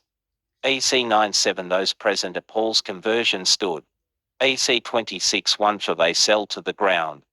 AC 9:19-28 Shortly after his conversion, Paul went to Damascus, then Jerusalem where he was introduced to the apostles by Barnabas, and there spent some time with them going in and out among them.